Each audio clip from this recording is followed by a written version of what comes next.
30 seconds.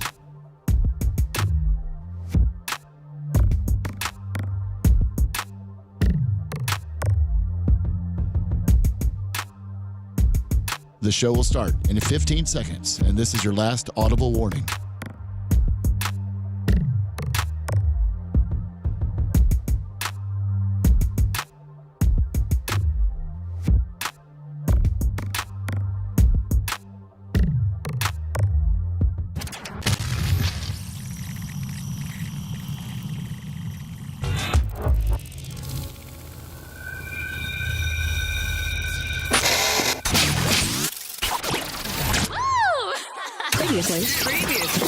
Previously on the Bubba the Love Sponge Show. But a hit piece in France, who cares? Who cares what they say? It was going to be in French. The documentary's in French. What do I care? Je sais quoi, but baguette. I mean, I don't even understand what they're saying. What do I care?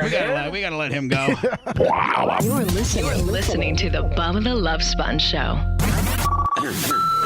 Broadcast rights for the Bubba the Love Sponge Show have been granted to this station by the Bubba Radio Network and is intended solely for the enjoyment of our listening audience. Any rebroadcast, retransmission, or other use of this production without the express written consent of the Bubba Radio Network is prohibited.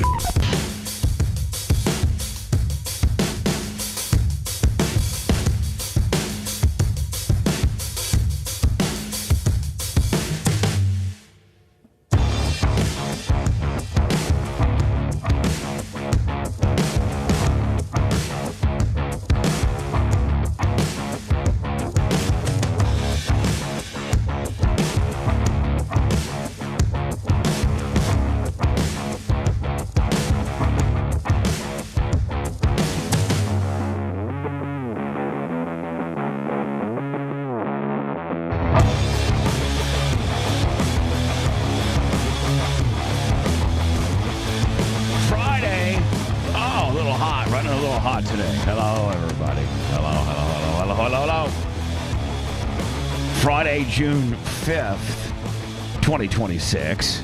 Want to open the show up, first of all, by thanking the lovely, and Lasker does business with this dude, actually quite a bit. John from Precision Laser does these replica or reproduction, speedometer dashboard backs for like 57 Chevys and like some of the more popular cars that people restore. So like the speedometer, the backing of all that. I think that's what you do, don't you, Gene? You should powder coat all that. Yeah, but some airplane dashboards too. Oh, he does airplane stuff too? Yeah. Well, he's a big pilot. He big. Builds his own planes there. You know, they're remote controls, but they're giant ones. Yeah, they're like 1/24th scale ones, like big ones, like ones that go from me to you. Yeah, if you have a little kid, you can put them on it and fly them. Well, can you really? No. Yes, you could. No, they're big enough for hold on, you could. I could put Walker in it? You could put Walker in it and remote control him. Hold on, you'd kill him. Like, Gene, no. Not if you don't crash. No, you can't, Gene. No, you can't. Listen, you can't. You do your kid, I do mine. You can, and your kid is way too big to be getting on anything right now. Kobe's way too big. Yeah, but Walker, bro, I can put Walker. But Walker be perfect. By the way, put some goggles on him. The glow bug. All right. The president, CEO, and founder of Truly Yours wedding event planning. Truly Yours, which is she's already Lummy working on Barb with at Covington Farm Barn. Oh, great. But Gloria Zach, 25, her standard $25 allotment for the Gene Lasker. Grouper Lips, 25. Thank you so much. So, anyway, Precision John, over the years, Lummy has done just unbelievable amounts of stuff, whether we have a one-off trophy that we need because we're doing the Terry Jacks off, or, Lasker, and cleaning out the building. I think they found a couple Lasker things. Remember we had the Gene Lasker Award? Well, you have stolen a lot of stuff from me. No, I didn't steal it from you. We awarded it to you, and you left it at the studio. Then it usually ended up. And 10 cents would have got me a cup of coffee, huh? Is this a predicate? Is what we got going on today? A predicate? What is that? Meaning like a preview. I think I no. You're I shout out a little don't. preview? I actually don't think I used it You want me to correctly. just put my answers on the board and shine at it? I don't think I answered. I love my whiteboard. I just want you to know that. I don't think I used predicate in the right manner. So anyway, listen. Years ago, I forget maybe it might have been Rainbow Rick, or it might have even been I think it might have been Rainbow Rick. I don't even hardly use these Post-it notes anymore, but I've over the years when I got something I want to talk about, I doodle down these little notes, and it gives me like a little reminder, and I just put down, like today I want to talk about my bookie, teacher sex.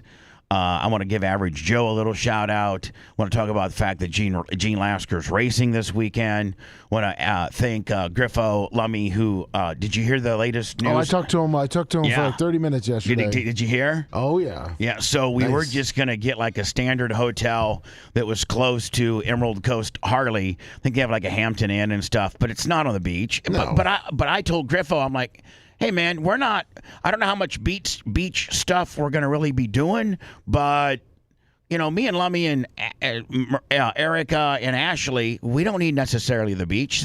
Save the money, get us like the Holiday Inn Express next to the dealership.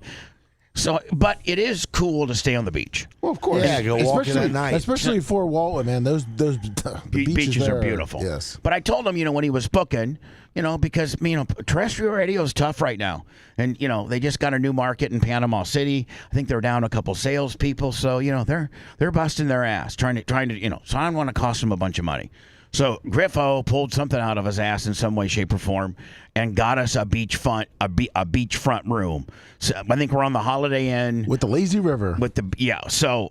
And by the way, to like the guys going, Big Buck, Wolf, I'll have the hotel info that they're giving out. So that we can maybe you could get a hold of Griffo to get you a hold of the manager, and we could get like a Bubba code. Okay. You know what I'm saying? Like when there's a Bubba code that gets them like 10% off or something. That way, I'd really like for all the Bubba Army that might be traveling to Fort Walton Beach. We know of like 3 or 4, Buck and Austin, and I think a couple others might be going up there. Yeah, I think Group Lip's coming down. Paper Towel Willie. So it's Friday, June 26th, and then the ride is we're doing a party on the 26th, the Friday night somewhere. And then on the 27th is the ride, and then there's an after party on the 27th. It's the Missing Parts ride hosted by Justin Nunley, and of course Emerald Coast Harley, and Lummy and I are going to be there. So Griffo got us a beachfront Willie. Thank you so much, Griffo. See if you can get a hold of Griffo to get us the Holiday, wherever. Well, no, we're talking about the Holiday Inn. It's going to be a different hotel, but I'll get that info. Oh, okay. Because the Holiday Inn sold out. So. Oh, okay. So the one we're staying at is beachfront. Correct. Let's see if we can get that information. Oh, yep. So that and has a lazy. Why is it sold out? What's happening up there? Because they got this big.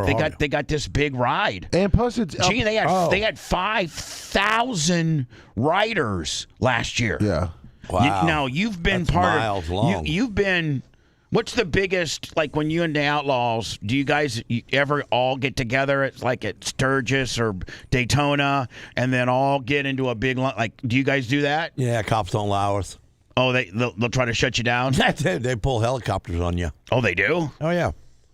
But Drop it anyway, right in front of you can imagine what a 5-mile. Hold on, this ride is led by the cops. Like when I used to do my benefit rides, we'd have a cop escort, and it's cool blowing through stoplights, and then having the cops act as rabbits, and then the cops once they close an intersection down, all the citizens are aggravated, and everybody has all the riders. Then the cop who's either in like an SUV, a car, or most of the time motorcycle squad, they get in that left lane, Gene, and they'll pass the ride going like a buck 30, they'll because they have to go to the next intersection. Yeah, and it's badass. Swap it out. It's so badass. It really is, and it's a good cause. It's for people that are amputees that still would love to be able to ride a motorcycle in some way, shape, or form. Maybe they were huge motorcycle enthusiasts, prior to losing whatever limb they did, and it's all about developing prosthetics that an amputee could use to ride their motorcycle. And Gene, this is their time. This is their season. They go from Memorial Day to Labor Day. And good luck getting a hotel. Yeah, Fort Walton Beach and Destin, that whole Panama City. It's the redneck Riviera. Yeah, it's everyone that has money in Georgia, Tennessee, Kentucky, Alabama. They all go there. Yeah, it is packed. So anyway, the Missing Parts Ride, 26th and 27th. I think you can go to EmeraldCoastHarley.com and sign right up for the ride. I think you might even be able to Google Missing Parts Ride, Missing Parts Motorcycle Ride, and it takes you. But you're going to have to pre-register, and it's a great cause. And I think Gus might be one of only a handful of Harley-Davidson dealerships that actually try to fit amputees with prosthetics that they can ride their motorcycle. And isn't that cool? Like, you're a guy that maybe went over and served our country and got his, left arm blowed off, or right arm, whatever. And Gene, I think. And your dude calls up and says, "Come on over. I'll fit you to the bike. Give you an arm that works the throttle." Right. Oh my That's God. pretty neat. Gene Lasker Fridays. Any guess as to who threw down $150? Boom. Hierarchy. Nope. Johnny K. Steel slinging outlaw right there. So anyway, listen. Thank you to Precision John. He's a customer of Gene Lasker's. Lasker's does some stuff from him. He has been. Oh my God, he's been with us. He's a friend of mine too. He's a friend of mine too. Oh, do we have a locksmith for interior exterior? Hold on. Yes, sir. Hold on. Our neighbor is the locksmith right here. Mike, our neighbor. Oh, perfect. And his father-in-law is Harold, and he's got 2 kids who ride the bikes. They're dirt bikes all day, and he is the coolest dude ever. Literally, Lummy, I'll text him. Trouble up the spice, $20. Thank you, Dude, Chubb. you could take that little Skagaruti you got and go make them a couple good whoops. I could. Yes, you could. I could. I'll tell Mike that. Hey, if you want to use my Jackal and make he's got a cool little course out for him. He really does. Well, you can make it cooler. So what kind of locksmith stuff do you need? It's for Steinbrenner Field. They're looking to have one kind of on the call.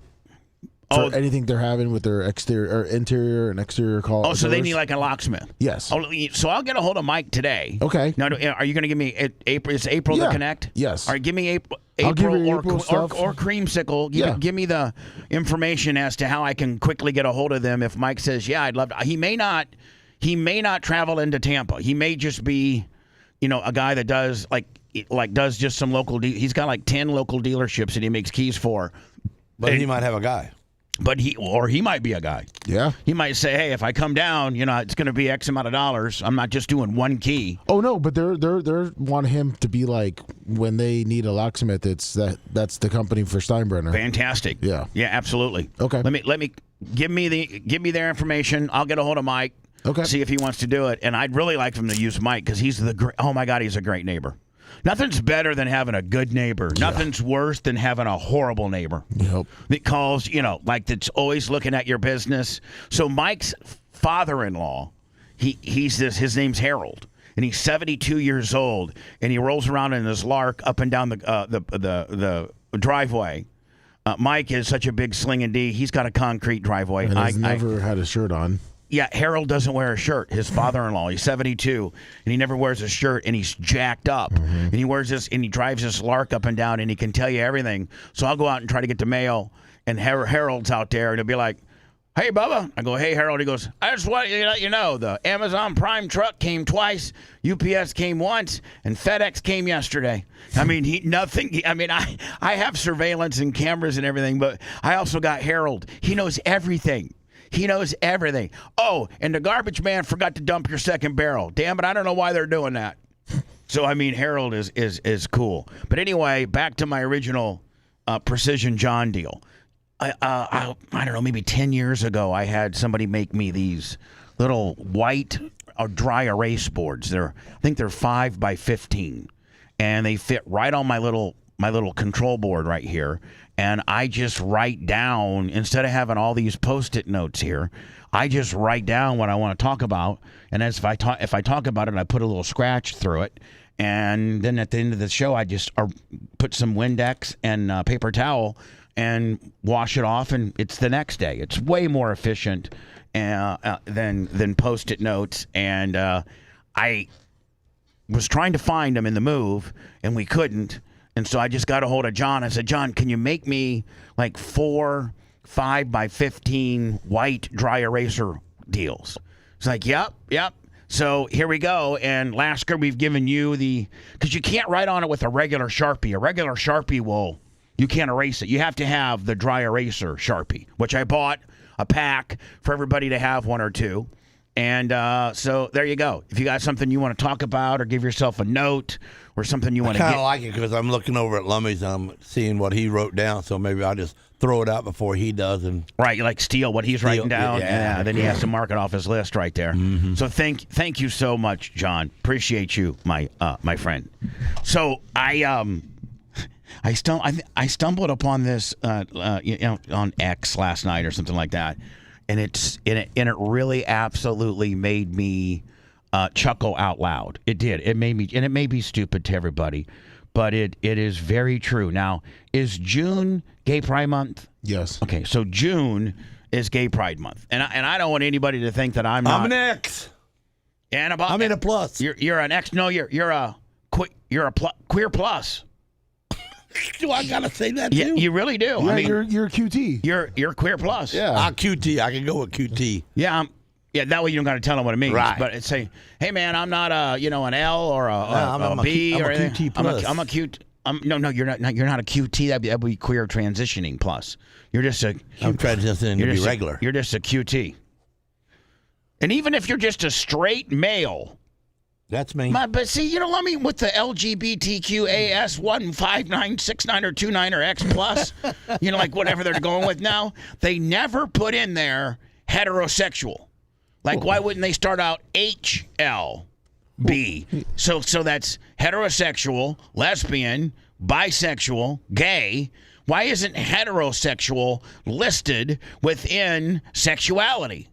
I mean, like, they absolutely break down every possible facet, including, like, pansexual, where you don't know necessarily what you are, and cissexual, where you, might like it all. I don't know, but they absolutely cover every aspect of what a person could be thinking to the point where they put a plus in there, meaning that if there's nothing in here that you identify, then you're a plus. Barbecue Pitmaster 25. Heterosexuality is a sexuality. I mean, it's the most common sexuality. That's why, because it's common. Oh, so they don't want to throw the regular guy a bone here. No, the common host. So the regular guy, the normal guy by society standards, and I'm not trying to be disrespectful, but you don't get a vote. Yeah, the more populous sexuality completely gets thrown out with the baby.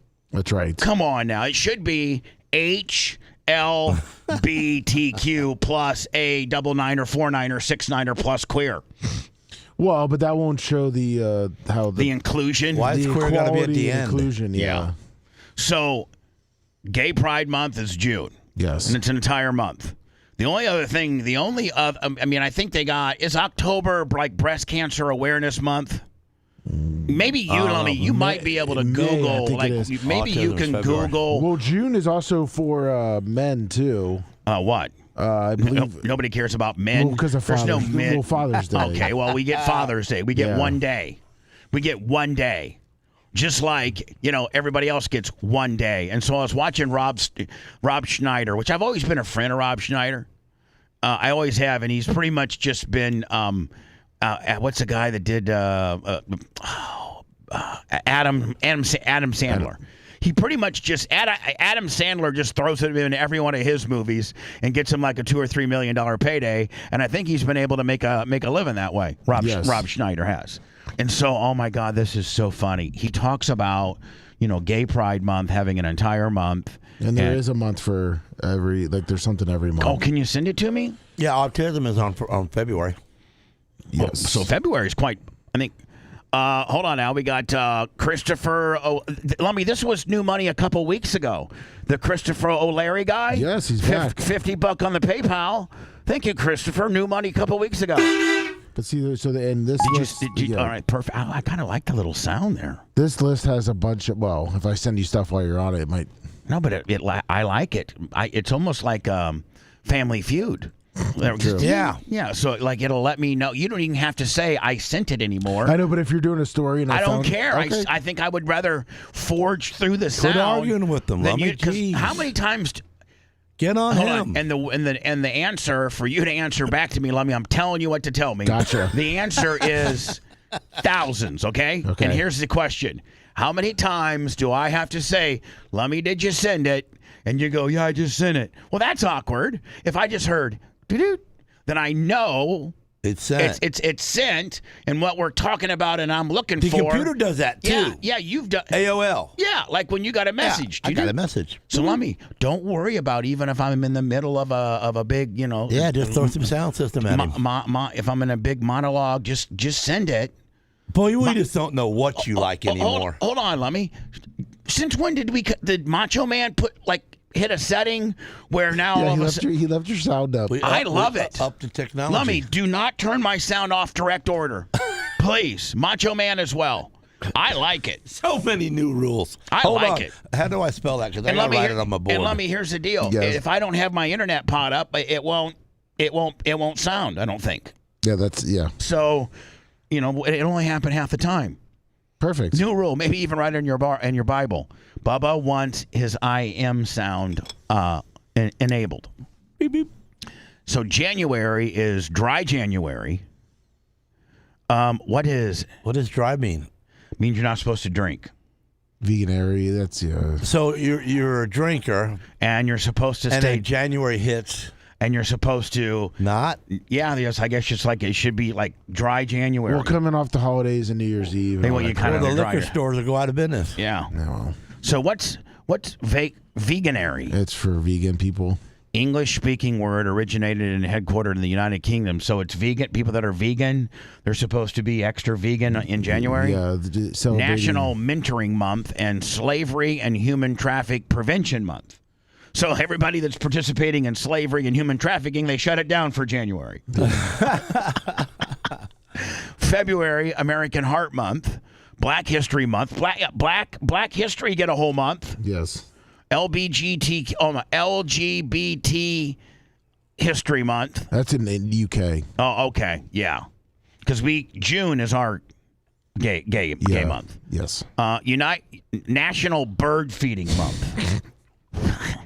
Well, you're supposed to keep your bird feeder empty the other 11 months, and you just feed birds every day. You just feed the birds in February. So let me, if they don't have a donation, this one says United Kingdom. Yeah. So I'm assuming that this is all America stuff. Yes. Okay. March, Irish American Heritage Month, Mustache Month, National Colon Cancer Awareness Month, Women's History Month, and Youth Art Month. Oh my God! Look at April. Wow. Arab American Heritage Month. So the Arabs now get officially a month. Of course. Autism Acceptance Month, Cancer Control Month, Confederate History Month. What is this? Diet is an annual observance as the way of remembering important people and events in the history. Okay. Like the house you were going to build downtown. Oh, okay. There's just too many of this. I mean, I can't. It's going to be. Was there any good ones? No, not really. Oh. Well, that's all. Yeah, I mean, there's because each month has the big one. All right, so let's look at. Let's go. May is ALS Awareness Month. All right. And then June is African American Music Appreciation. And then LGBTQ. That. Yes. All that. All right. So I'm done with the months. Okay. I know that I watched Rob Snyder last night do this little monologue. And is that guy white or black? He's white. Yeah. But it's funnier than hell. Listen to this. I will say Gay Pride Month seems a little greedy. It's a month. We get Veterans Day. You fight for the country, you get a day. Thank you for fighting for the country. Oh, sorry, day's over. Take the meat off the barbecue. That's it. You get a day. That's it. Day. Thank you for fighting. It is kind of true. You fight for our country, and you get a day. But if you're gay, you get an entire month. country. Memorial weekend. You die for the country. They give you a weekend. Thank you for dying for the country. Take the boat out of the lake and put it on. Take the boat out of the lake, put it on the truck. And usually Memorial Day is, the day that kind of the start of summer where you will start doing water activities up north. Yep. Up north. You get a weekend, Memorial weekend. Thank you for dying for the country. Abraham Lincoln freed the slaves, kept the Union together, gets a day. Not even his own day. He's got to share it with George Washington, who founded the whole But wait till you hear the kicker. fucking country. He doesn't get a day either. He's got to share it with Lincoln. But if they would have sucked each other's dicks, they would have got a whole month. That's all I'm saying. So Abraham Lincoln gets a day. George Washington gets a day, arguably two of the most important presidents in our entire history of our nearly 250-year country. But if they would have, given each other oral and been gay, they would have got an entire month. Is that not absolutely hilarious? Yep. But it's true. It's true. So anyway, Lasker, I saw this. By the way, Look at the grip he's got on that wheel. That whole act right there got pretty much Rob Snyder pretty much blackballed in Hollywood. But why? Really? So hold on. It's a joke. It's a joke. It's absolutely a joke. What part was bad? Nothing. It was funny.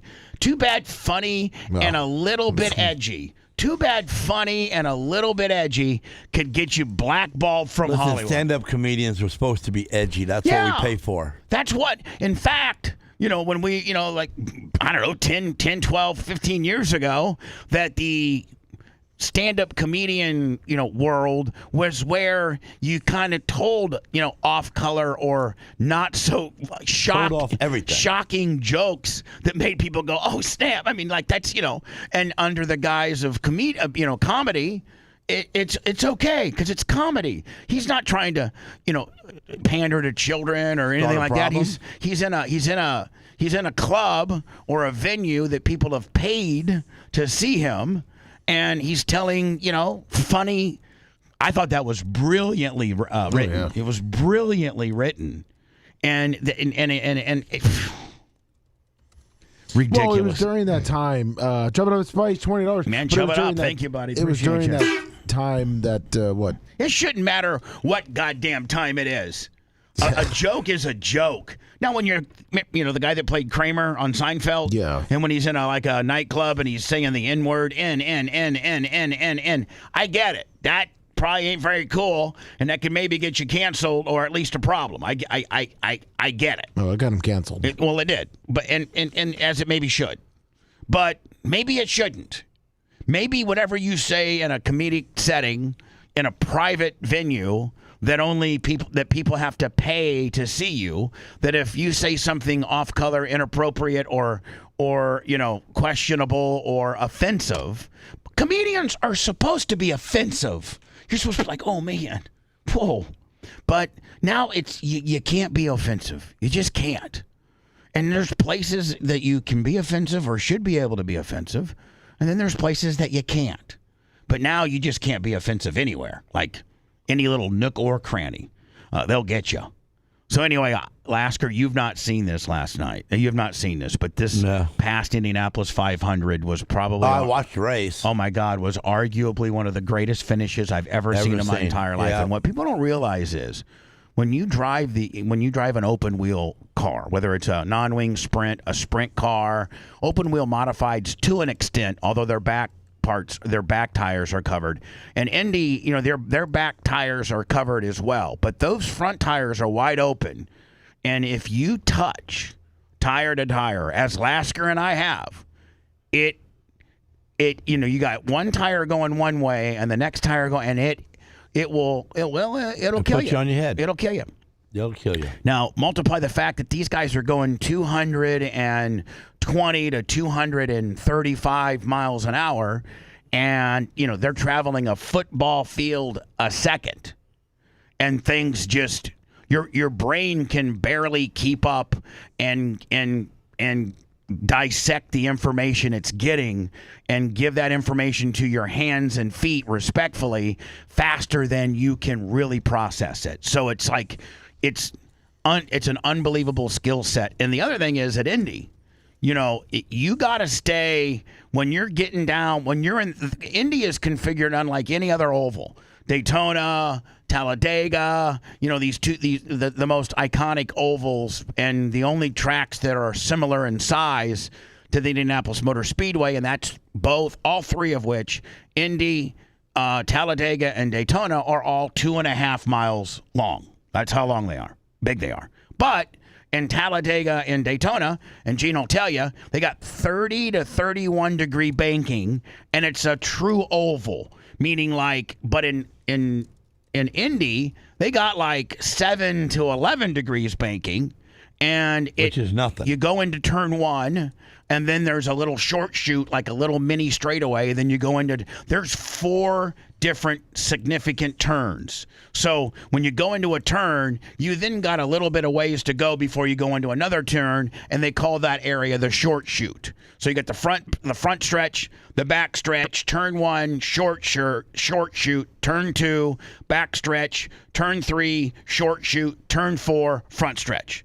And when you're in the corners, you gotta stay. Your left front has to be pretty much on that white line. Now you can't go over that white line because there's a natural curb that kind of there's a rumple strips, there's a curb that and you'll instantaneously spin out. Like you'll lose it. But you got to keep it right there on the white line. And then here's the other thing: if you put it a groove up, based on how much rubber might or might not have been laid, based on if it's overcast, based on if it's if there's cloud cover, based on track temperature, but there's a 50-50 shot that if you put it up on the high side. Now, there's no putting it on the high side like in dirt racing where you're putting it against the wall. High side is just one car off the groove. But you got a 50-50 shot of spinning it there, too, because you don't got the grip. There's not a lot of cars that travel up there. You got to have a set of balls the size of you have to have a Kyle Larson type skill set. Some Michael Schumacher, some of the greatest drivers. Tony Stewart. Some of these greatest drivers of all time to be able to make a pass. Now, 90% of all passing in Indy cars happen when you're on the back stretch or the front stretch. You get a run on the guy because you're drafting him, and then you slingshot him last minute and you fight him into the curve. But hardly anybody passes going into the corner, in the short shoot, or coming out. It is sketch. You could lose it at any second. And literally die at 230 miles. You're paid not to pass in the corners. Right. You're told not to. Yeah. You're told not to. This is the last lap of the Indianapolis 500 race that we just watched. This is the Rosenquist? Is that the guy's name? Mm-hmm. Rosen. Is it Rosenvist or Rosen? I don't know what the hell it is. He's got a grip on that. Oh my Look God, at them hands. Gene, you've not seen this. No. You have not seen this. This is I've seen some in cars with the non-wing guys, and they're just that's talent. The 410 guys are talented. The 360 guys are talented. You're talented because you race both asphalt and dirt. My son is unbelievably talented. This is a skill set and a set of balls this is the best IndyCar last lap sequence that I've ever seen ever, and I'm a big fan of the sport, and I watch it a lot. So, Lummy, it's a one-lap shootout. Yes. And this is them coming out of 3, getting ready to go into 4, and when they restart the race at the Indy 500 after a caution or a red, they start single file, okay? And then, and they start kind of getting it revved up, and they start kind of rolling it, coming out of 3, going down the short shoot. So when they're coming out of 4, it's green. They're on it. They're rolling. So the guy that ended up winning the race is the guy that we have the in car. I think it's Felix Rosenquist, Rosen, whatever the hell he is. And it's 1 lap to go, and he's in 3rd. Watch this. There's a zone, going, green. So Gene, they're green coming out of the short shoot of 3. Yeah. They're getting ready to go into 4. Yep. And if you can see, Gene, like they have to kind of, put some space between them. So they to just get a run on someone, you have to have that space. Yeah. So watch, Gene. This will be the most incredible thing. You're a bona fide, Hall of Fame type racer. Wait till you see this. 2L back. Now this isn't 80. Like us dirt guys that ran 360s at East Bay, we'd hit like 105 in the straights. Yeah, he's at 180 right now. But we would hit, we'd get her down to 85, 90 in the corners, and then back up to 110. But that's fast as hell. And that's fast as hell on a little bull ring. Yeah. At Volusia, we'd get up to 150. When Brunswick was big, we got up to 160, 170, and you'd have vapor coming off your back with your wing. But this is 230 miles an hour. And watch this. By 3. By 1. So now he's got to stay in line with these guys in order to get any type of slingshot draft deal. He's using the air as vacuum to pull him. Yeah, he's seeing the air here. By 1, clear. So the one guy now makes a pass. He's got to go with him to get that draft. But 95% of the people would lift going into one and just tuck themselves behind this white car and try to pick him off down the backstretch. Watch what this stud does. This guy is a stud. On the bottom. Low on the bottom. Lifts a little bit. And the kid moved up. The guy in the yellow moves up a little bit because he's nervous to hit that rumble strip too. He don't want to pinch the corner. Right. So he has to position his car up. Yep. So he can roll. And I mean, at this point, Gene. Man, they're about to touch tires right there. Yep. They are right there. Watch this. Now, do you know how sketch this is? He's not in the groove. He's in the gray part where the marbles are. And he's flat. He's wide open. And if that guy just leans on him, they're done. Yeah, they're both done. Yeah, pretty much. But definitely Still the guy down there. outside.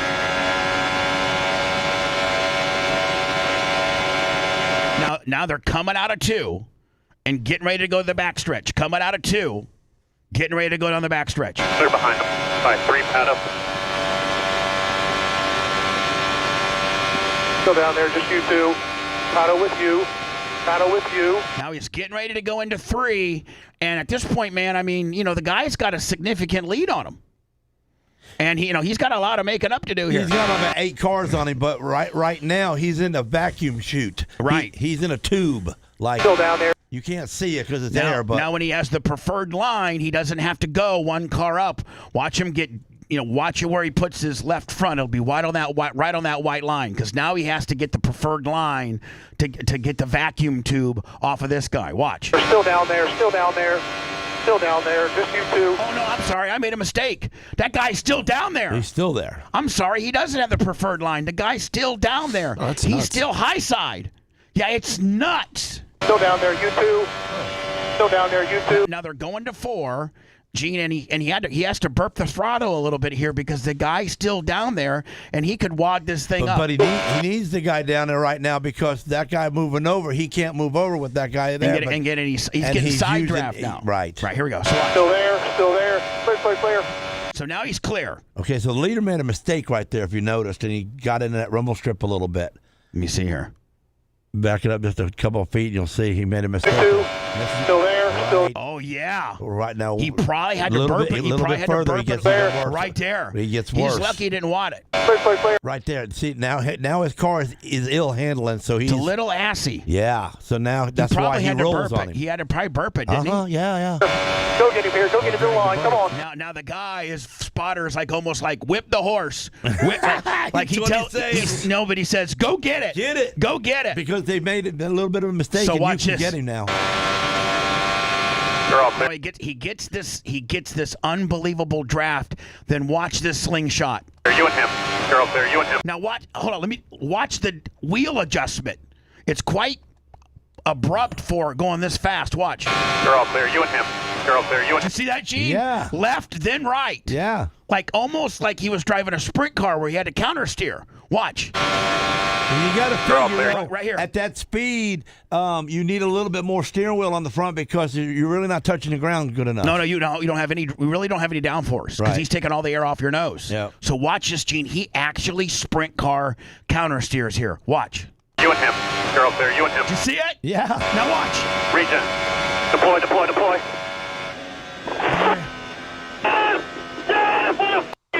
Can you Deploy. That's the hybrid. That's the push to pass. It gives you like just a couple extra little gimmicks. But I mean, then Gene, after he got by the guy, he kind of he jammed his air down. You see how he kind of went to left to kind of jam the guy air? Yeah. You can jam the guy's air. Well, the air is you're pressurized between each other too, and you move him. So when you move him, it kind of moves you and kind of Is that not unbelievable? Oh my God! Oh my God! That poor kid. The first place guy that got second. Yeah, he was crying. Oh, I'd be crying too. And Gene, there's really crying with him. There was only one thing he could have done, and that would be wreck the guy because there's nothing. The guy, it was so clean. That, or if he hadn't had to burp it coming out of 4, he made a mistake. That last lap is so hard on a person leading it. It's just it's the most pressure that you can put on a man in his whole life. That last lap, and you're in the lead. So when we have to make it. When we return.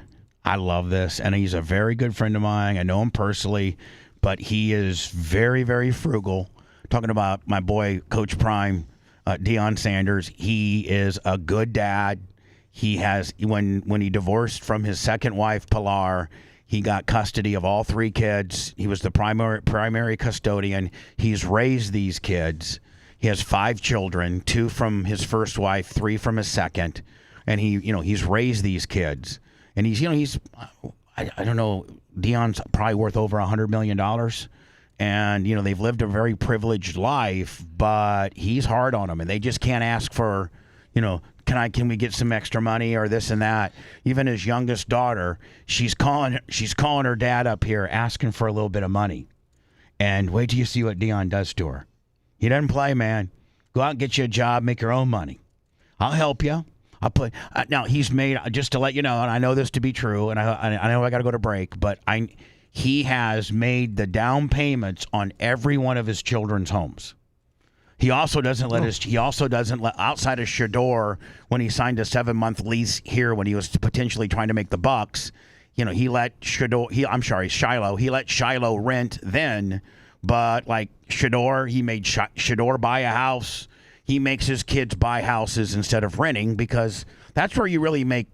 Even Gene would tell you, you've probably made as much money in real estate as you have your powder coating business. Yeah, maybe. You throw money away when you rent. I've done good in real estate. You have. And Lummy, it's just aggravating to do it. It is. But Lummy, you've made money in real estate. Yes. And so, that's where you can get real wealth. If you can obtain real estate at a young age and not rent and buy. That's where real wealth is real estate.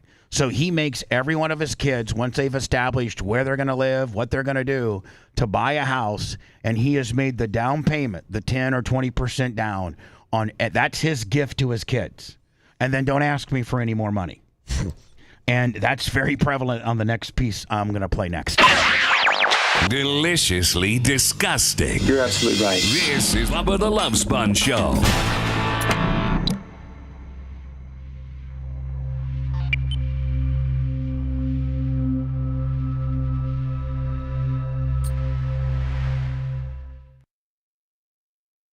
What's he got going on, bud? Oh, he just needs chat hooked up.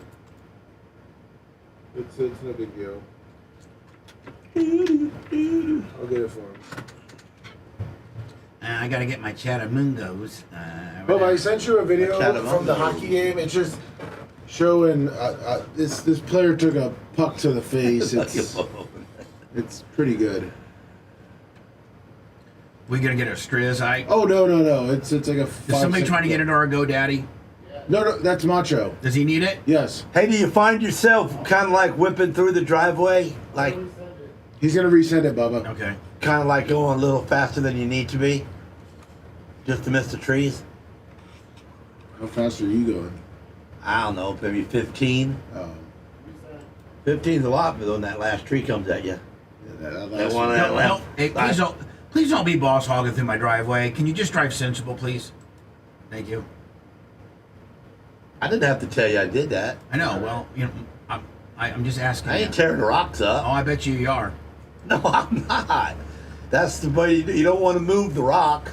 Mach, I just texted it to you. Well, by the way, Harold will tell him if you're boss hogging him. Oh, Harold will tell me. Oh, Harold. Harold will be like, man, there's this big black dually that's driving like an asshole. He will. I promise you he will. Harold knows everything. Let me get you nice and big. I went hot rod through that. I went a certain speed and just stayed that way, even though I was curving. First thing I thought about was when Bubba goes, "Do you ever on the cross town? Do you ever lean against them little barriers and see how close you can get?" I want to be does that to that one tree right there. See how close you can get to it. Is that good? Can you read it? That tree gonna eat somebody one day. Yeah. Crunch. Is that big enough? Yeah, oh yeah. Hell yeah. Yeah, put it right there. Those two are the same then. 75. Chattamungos. I had one guy text me, and he's, Bubba Army, and he's his name is what is his name?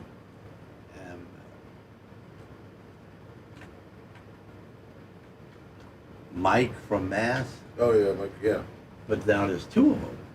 It was there. So the one kid says, "Well, what do I do, man?" I said, "Well, I gotta get a different name." So I put, I think I called him Mike Ass Mass. Mass Ass Mike, that's what it is. Mass Ass Mike? Mass Ass Mike. So he had to change his name? He had to change his name anyway, evidently. That's what he was telling me. Too many Mike from Masses. Now it's Mass So now he's going to be Mass Ass. Mass Ass Mike. Yeah, Mass Ass. Say he loved it. Johnny Steel Slinger, good morning. Good morning. Pappy Jasper and Davin Rocks.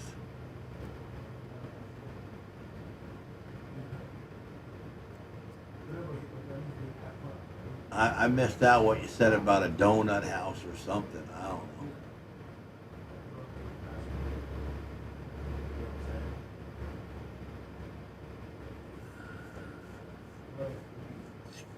Scotterboard, we have some videos. Someday I need to get in the boxes and drag some out, and maybe after we get moved in really, really good and everything's simple, I'll get some of them tapes out and we can play some pieces of it. I got some good crashes too.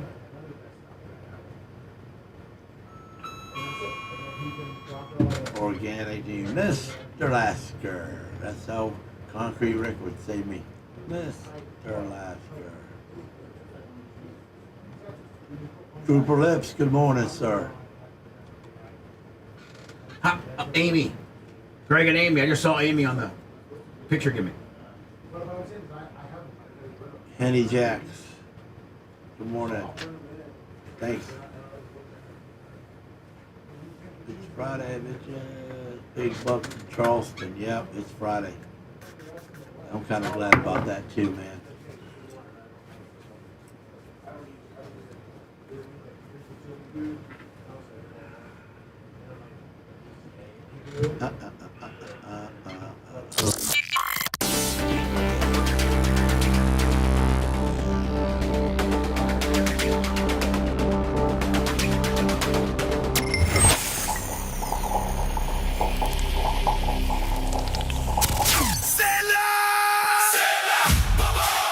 Do you own a commercial property in the Bay Area? And is it in need of some landscape maintenance? Contact Average Joe today. With over 15 years of experience, Average Joe is one of the Bay Area's leading full-service commercial landscape contractors, offering irrigation repair and installation, as well as 3D landscape design and installation. Check them out on the web at averagejoetampa.com or email Joe directly at joe@averagejoetampa.com and let them put together a service plan for your needs. Tell them Bubba Army sent you Bubba the Love Sponge Show. Listener supported via PayPal, Venmo, Cash App, all of the Bubba Army.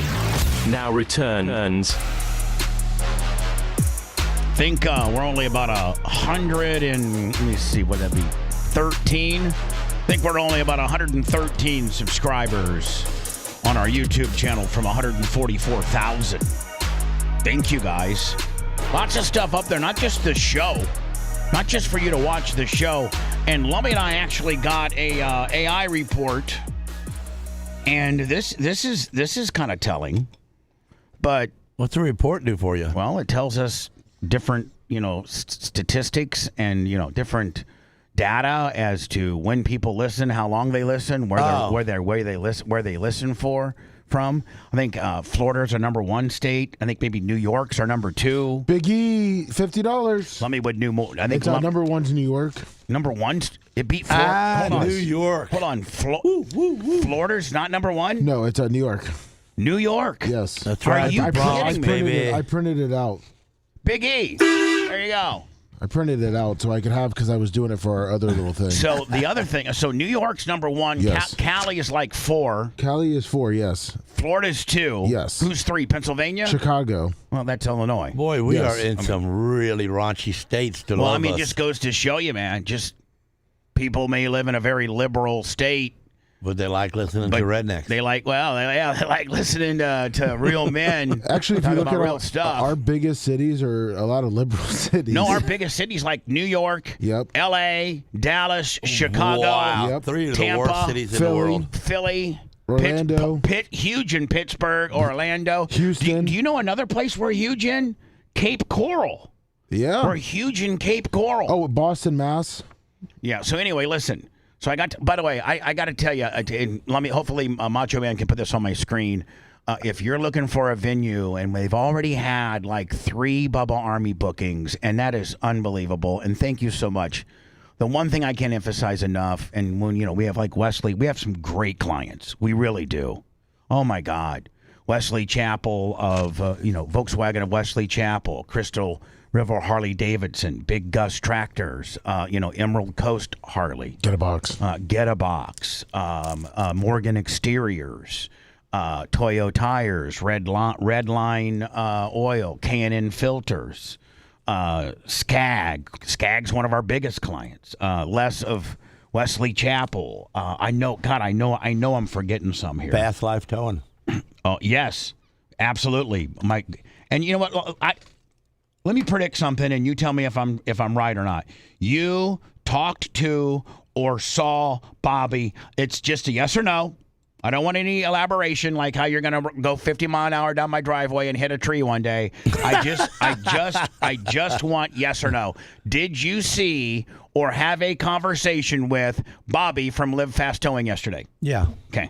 Because he immediately reached out to me and gave me a whole rundown on all the projects he's got. And he goes, I just want to let you know, man, if you need anything, I'm here. I know that. And him and Steps Towing kicked ass and got all those containers and just all that mess that we had. And Lummy, as of today, I think Macho Man went and Lummy, you went and cleaned up and got all the. I was there yesterday too. And it's looking good. Is it not? Are we out of there now? Well, except it's close, real close, and except for the weights, which I'm trying to list them and sell them. Yeah, there's like a couple tiny little things. Sleeper cells. In the studio that are and Dr. Dan's got to get his amps. Yes, he really does. He bought them. Yeah, no, I gave them to him for his birthday. Damn, it was my birthday too. I didn't get no amp. Well, Gene. Maybe I want to play the guitar someday. Well, you can't play the guitar, so stop. Or I can without an amp. Here's my clients. K&N, Les of Tampa Bay, Red Line, Sunbelt. And here's the thing, man. He wanted them too, didn't he? Yeah, he did. Bubba Army, man, go out and do business with these people. Go out and do business with, like, for instance, Red Line. We have a 10% discount. Use Bubba 10. And we got a 10% discount if you go to redlineoil.com and get any of their products. We got a 10% discount on there. I'm trying to get my K&N discount back, but, run K&N stuff. Go to knfilters.com and order anything you need. Stupid not to. But, I do business with our advertisers that spend money with us and believe in us and help keep us, on as a show. The advertising aspect, of our program that we sell on our own goes directly all to us. And it's unlike, most shows, have to work for corporate Beasley or Cox or iHeart, and they sell advertising to keep the station alive. And radio personalities get endorsements, here and there.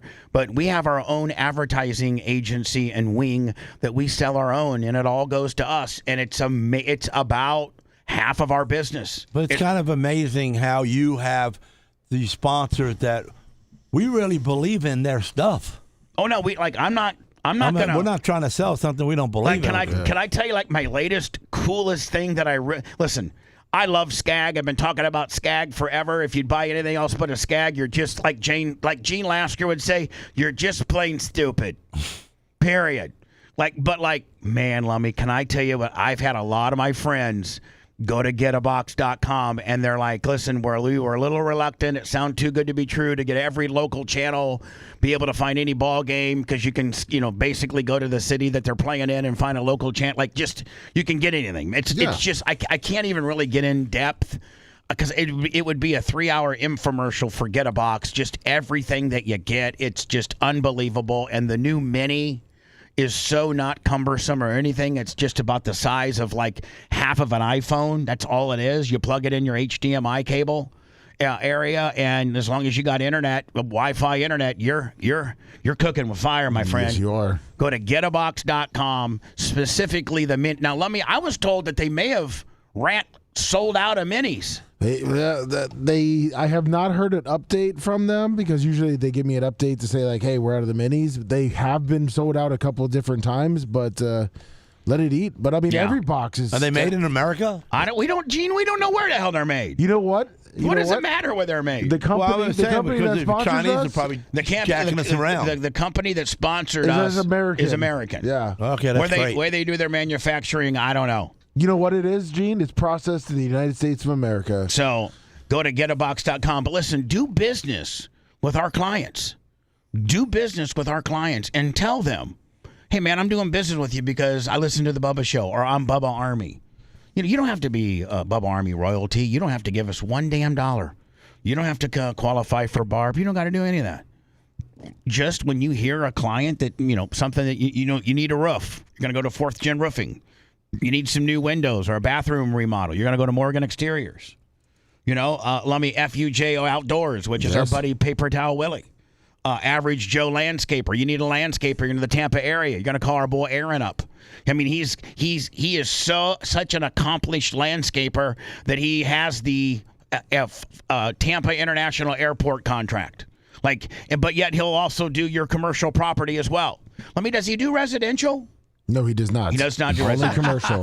He's big time. He's big time. He doesn't have to do grandma's lawn. He can do, Jabel's he does lawn. Tampa Airports, though. Yeah, there you go. Diaco Law. Our buddy.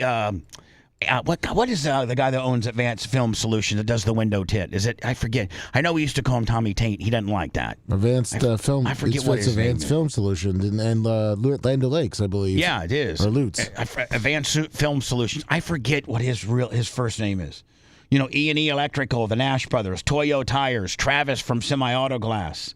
Getabox, like I mentioned. If you don't buy Toyo tires, you're stupid. Yeah. Because I'm going to tell you something. I've hung that dually out to dry in a curve, and that Toyo tire kept me off the fence.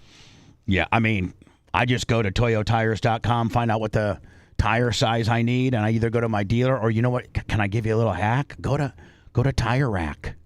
Go to Toyo Tires, find out what type of the exact size that you need, and then go to TireRack.com, type in Toyo 235 15 20, and buy it right there. Now, what about Advanced Film Solutions is Adam. Adam, man. Adam. I actually need some window tint that I'm probably going to be going seeing him next week. Speaking of Adam, don't forget, at Alaska, do you still got your truck at Adam Fender Works?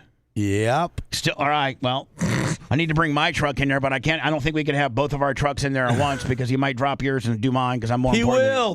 Don't mess me up. I won't. So again, Adam from Fender Works over there in Pinellas County. You got I'm trying to get my Bubba Army monster truck. Big Gus, Volkswagen Wesley Chapel, Horn Blasters, Steps Towing, Rent Pro, Truly Yours Event Planning, Preferred Auto, right down to by Gene Lasker's place. Don't go to the dealership and pay shop rates when you can go to my boy Terry and pay about $75-$80 an hour. What a nice establishment he's got. What a great place. And then, of course, the Covington Farm Barn, which I have pulled up on my screen right now. You need any type of event, corporate or any type of wedding or anything like that, go to covingtonfarmbarn.com, and they got all the different. You got to take a bath before you go there, though. You got. I mean, it's got to be. It's fancy. So here, as promised, Dion is somebody's taping him over his shoulder. And I think Deion Sanders Jr., his son. All right, so this Bucky, is right? This is Bucky. This is his son, who's his kind of his Gary Cantrell, and does all the editing. I mean, I think he's got a team now. They've gotten so big, and Dion, his youngest daughter, who I think they call Bossy, but I forget how you say her name, and so she's on FaceTime with Dion. He loves to FaceTime his kids. And they're having a conversation. Then she brings up money. Watch Dion. Oh, damn it. Here we go. Boom. I hit the wrong thing. No, actually, can you add some more money in my account? Get back in next bit. Wait. Hangs up on her. Hang. Yeah, hold on. Watch. Man. No, actually. Watch. Now, Gene, before you talk smack about Dion. No, I'm not talking smack about Dion, but I'd rather have Shaq as my daddy. He has made the down payment on every one of their homes and has, very, very, very, very, very generous with their money. But when he feels that you are living beyond your means or you are, you're buying something, then this is the type of treatment you get. Can you add some more money in my account? Get back in next bit. Wait. I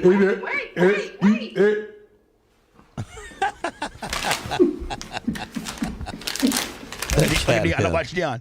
He's eating some. They're actually at a commercial deal because see the wardrobe behind him. Yep. So that means he's kind of in his own personal. He's room laughing, there. but he's aggravated. Yeah, no, he is. So listen, he's gonna say.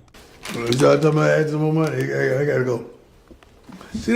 Let me eating that Smart Pop stuff that I love. By the way, that white cheddar popcorn. Yeah, oh God, yeah. He said, "Man, hold on. You start asking for money, man. I gotta go. Hold on." Y'all talking about add some more money? I gotta go. See, that's what y'all older folks need to start doing. Anything that affects and disrupts your peace, you got to get out of it. Yeah, hold on. Anything that affects or disrupts your peace, including your kid asking you for more money, you got to get out of there. Yeah. Listen. Folks need to start doing. Anything that affects and disrupts your peace, you got to get out of it. You got to go. I'm happy right now, see? I stayed on the phone. I want to be happy. I'm happy right now. What do you say? I don't have it? Is that what he said?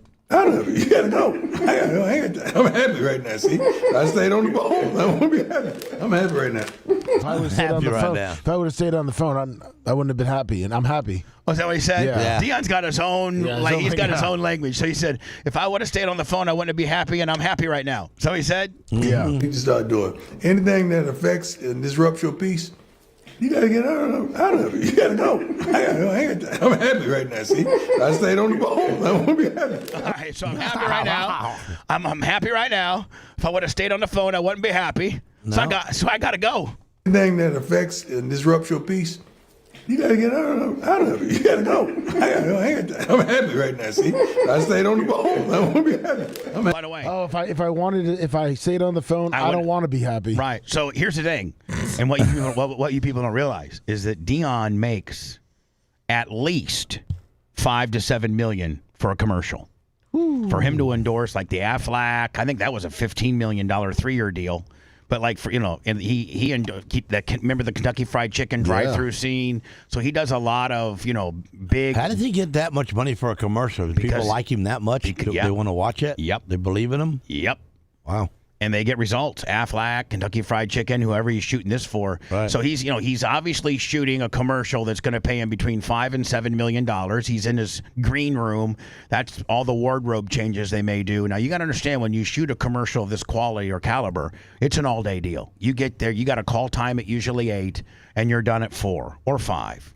So it's an all-day deal. They got to shoot it 4 or 5 different times. Then they have to box it and do different type of angles, and they have to get the sound right. They may have to do overdubs for when, like for Kentucky Fried Chicken, they showed them pulling up, doing the drive-through, and then the corporate comes in and they'll show you the product, Kentucky Fried Chicken, then they'll sometimes have the actor or whoever they're doing do a voiceover, and that'll be done not on camera. That'll actually be done in a recording studio. So there you have the camera portion of it, then you might have the studio portion of it.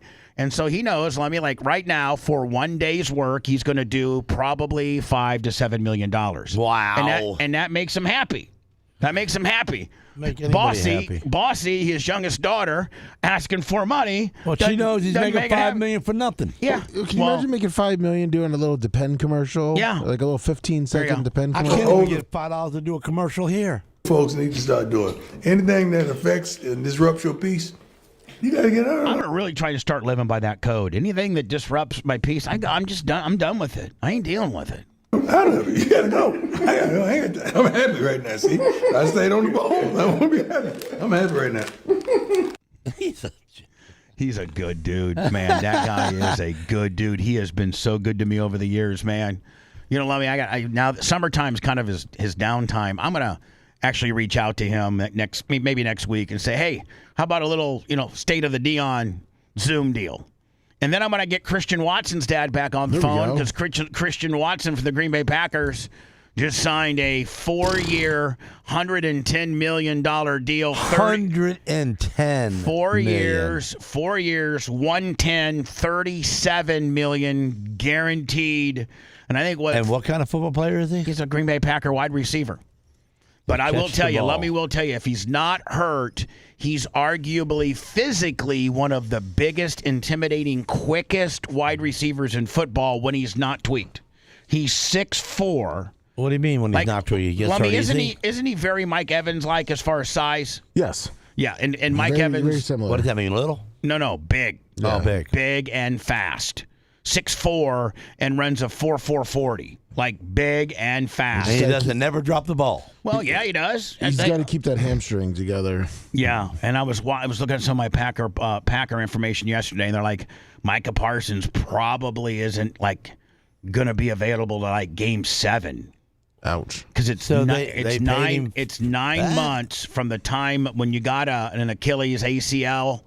Whatever the hell he got, it's 9 months. It's at least 9 months. Well, he did it in December.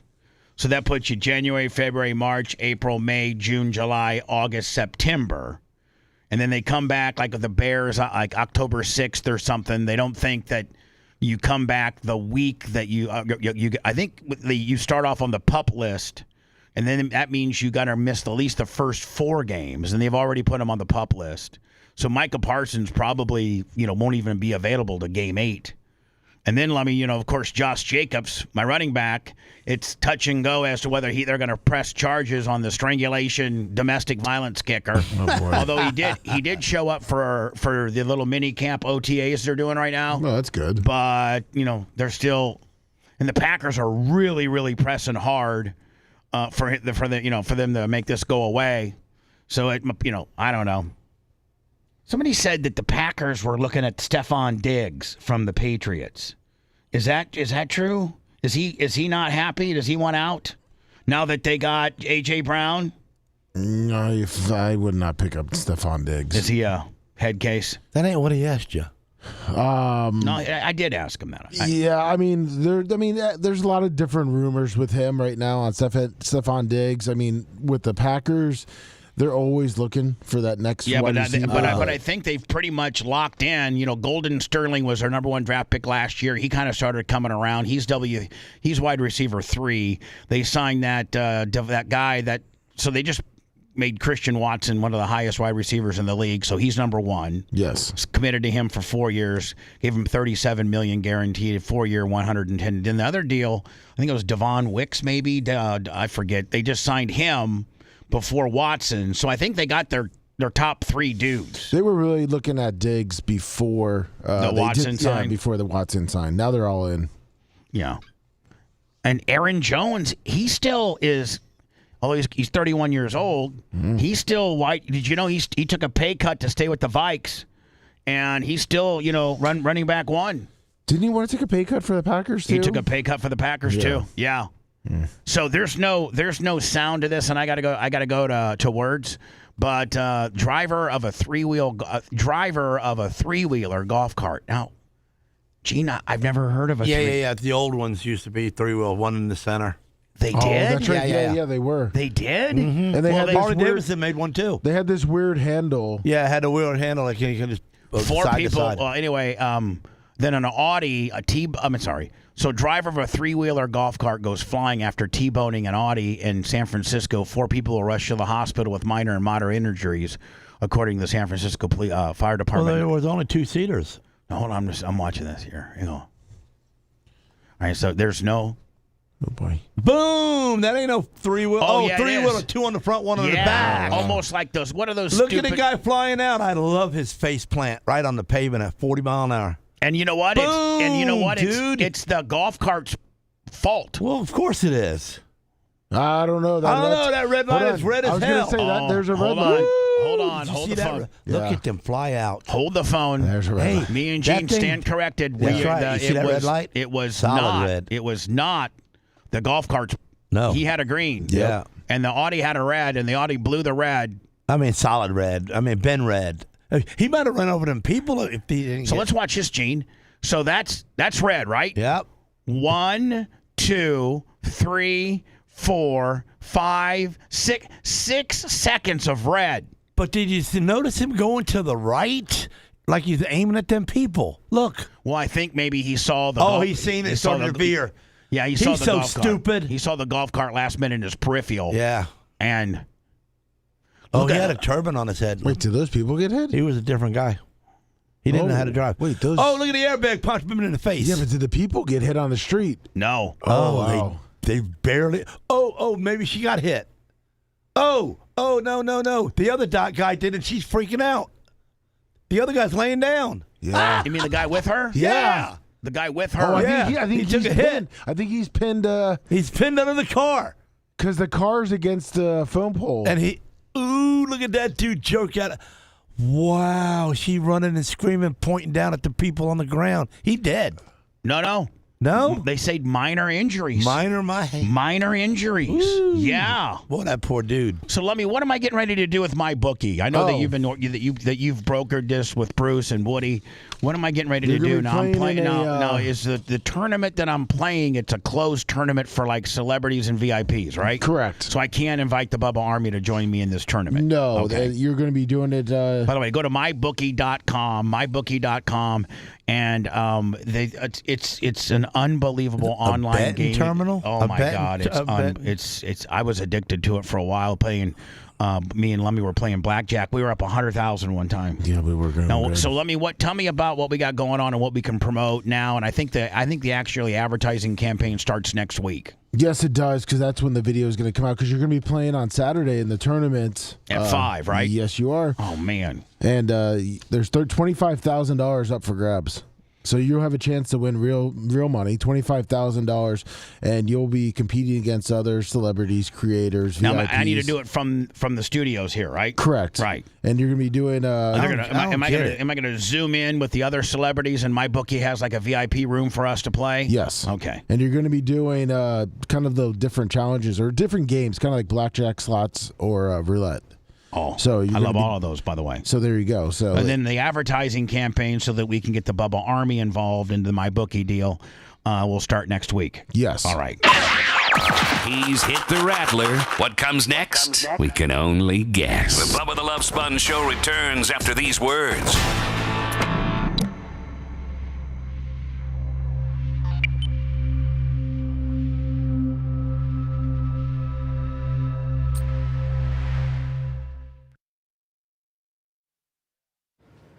I mean, what a bold red one. You know what?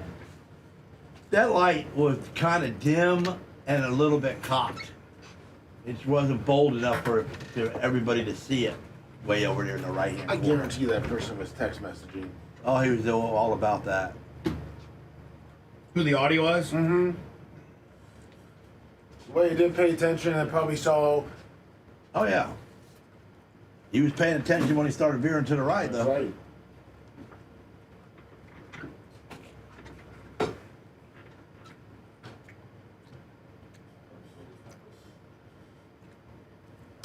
So did Larry Plummer go back home? No. Oh, he's still here? Not till Monday. Oh, good for you.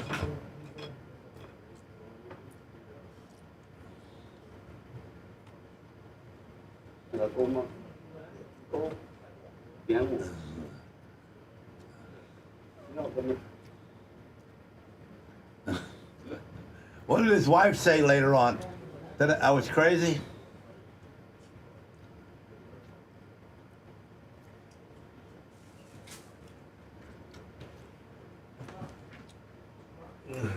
Let me out.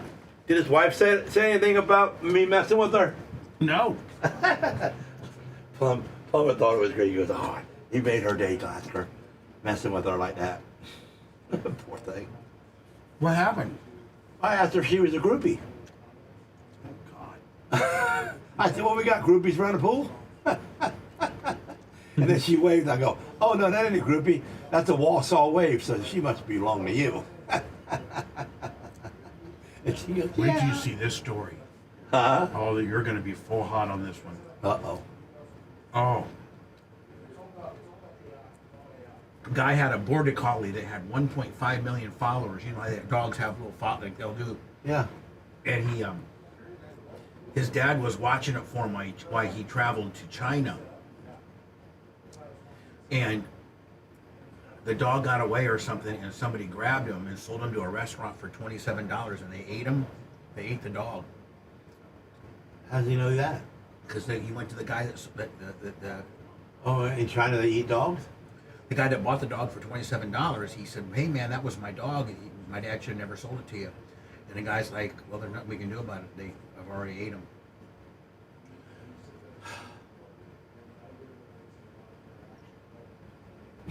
I don't even know what you would do. You probably should kind of head right there. You'd probably go to prison the rest of your life. Yeah, because I'd have broke his neck. If they did that to your dog. I'd have punched him in the throat. And he would have choked to death, and I wouldn't have saved him because I wouldn't have tried to help him. Yeah, so we're gonna do this story next. Can you That's Can you imagine somebody stealing your dog and taking it down to the Chinese restaurant and selling it for $27, and they already hold on, and within 4 hours they already killed it and eat it? How can you eat dog? I couldn't even pick a dog that I would allow that to happen to more than the, you know, if you're gonna say it has to happen and you have to give up one dog. I don't know how to pick that dog. You can't. Poor dogs. I love every one of my dogs. Unless you had a dog like at the Humane Society that has bitten a bunch of people and he was a bad dog and they're going to probably put it down because he's a biter. You know, that's the problem of the person who raised it. No, you're right. And did it. Okay? It's like kids. Dogs only act. My dogs are ruthless. They're terrifying when they're behind that gate and not wanting you to come in. But I'm gonna tell you something. When I'm on a property, they're same with me. So puppies. we were back in the back here, and Bella was playing with the kids, Larry's grandchildren.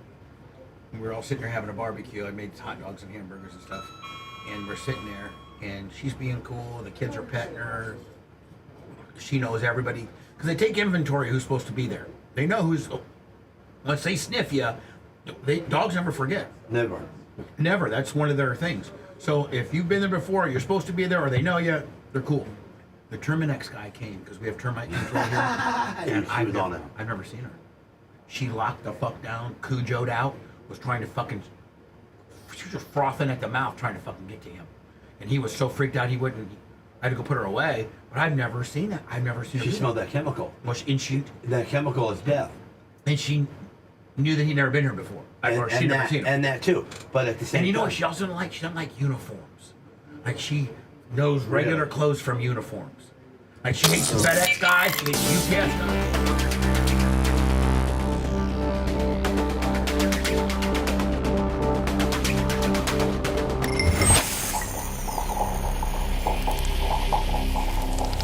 They're like a bunch of sharks circling in the water, searching for blood or any sign of weakness, and are ready to strike. This is the Bubba the Love Sponge Show.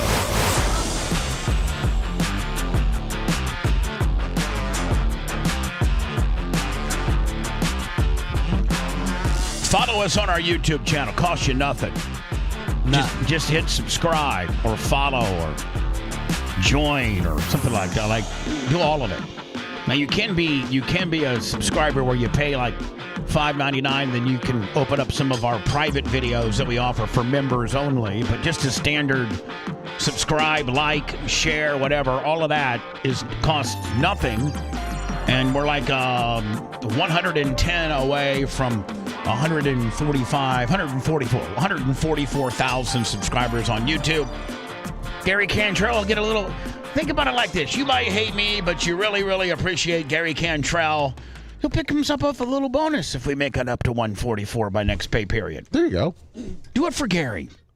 Thank you very much. The unsung hero here. Him and, well, you know what, Lummy? I got to say that you, Macho Man, and Lummy are the unsung heroes.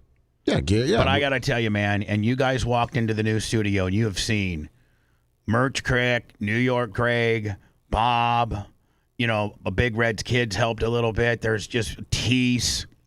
There's just been so many great. Javier, Jose. Yeah. The best thing that Greg and Merch Crick ever did is they went by Home Depot at 6 o'clock on Tuesday and picked up a Cuban and a Guatemalan. And the Cuban Dry. How'd you know what they were? Well, Did you ask them? That's New kind York, of racist. New York Greg. They told New York Greg their nationality. They wear a hat with their country's flag on it, Gene. And so they do that on purpose. So of course, let me tell you. I only want a Guatemalan. So let me tell you, these two dudes under the direction of New York Greg and Cocan Cook. Yeah, they have. I mean, you saw it, Lummy. Yes. You got to pay up front. No. Well, what if you just stiff them at the end? Well, they'll come back with the other 25 Cubans they've rolled with. They'll come in and Cuban Mafia come. You know how you like to burn places down? They'll burn your place down. Burn your place down. Yeah, there you go. So, man, it is just unbelievable. I can't thank all of those people enough, and thank you so very much. But help the cause all that you can, and go to the YouTube channel and subscribe. I'd love to hit 144 by Monday.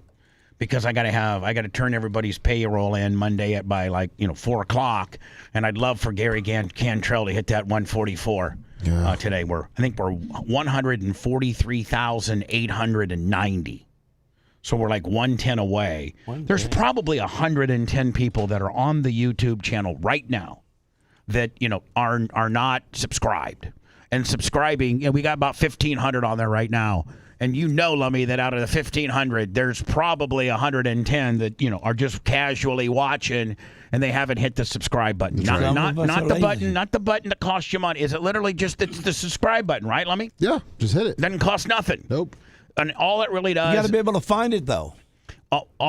Where is the subscribe button? It's right below this. It's right below the feed, isn't it? Yeah, you can't miss it. Yeah, you can't miss it, Gene. Yeah, okay. We get a different feed. No, but we get a different feed than they do. Like, we get the back end feed, and I don't think the subscribe button on our feed, Lummy, is as prevalent or even. No, it is. Gene just looks at chat. I just pop out chat from the screen, so he doesn't even see what the interface looks like. Yeah, so you don't know what the interface looks like, Gene. Supposedly it's right there. And out of the 1,500 that are watching this right now, man, it doesn't cost nothing. Hit the subscribe button. I'd like to give Gary that bonus when I have to do payroll by 4 o'clock on Monday. I'd really like it. That's gonna require 110 of you people to hit the subscribe button. It's not a big deal. 144 is a great plateau. I can't wait. And Gary Cantrell, he's Bucky? Yeah, he's Bucky. Yeah, he's our Bucky. Yeah. Yeah, he really is. So thank you, Gary, for all that you do.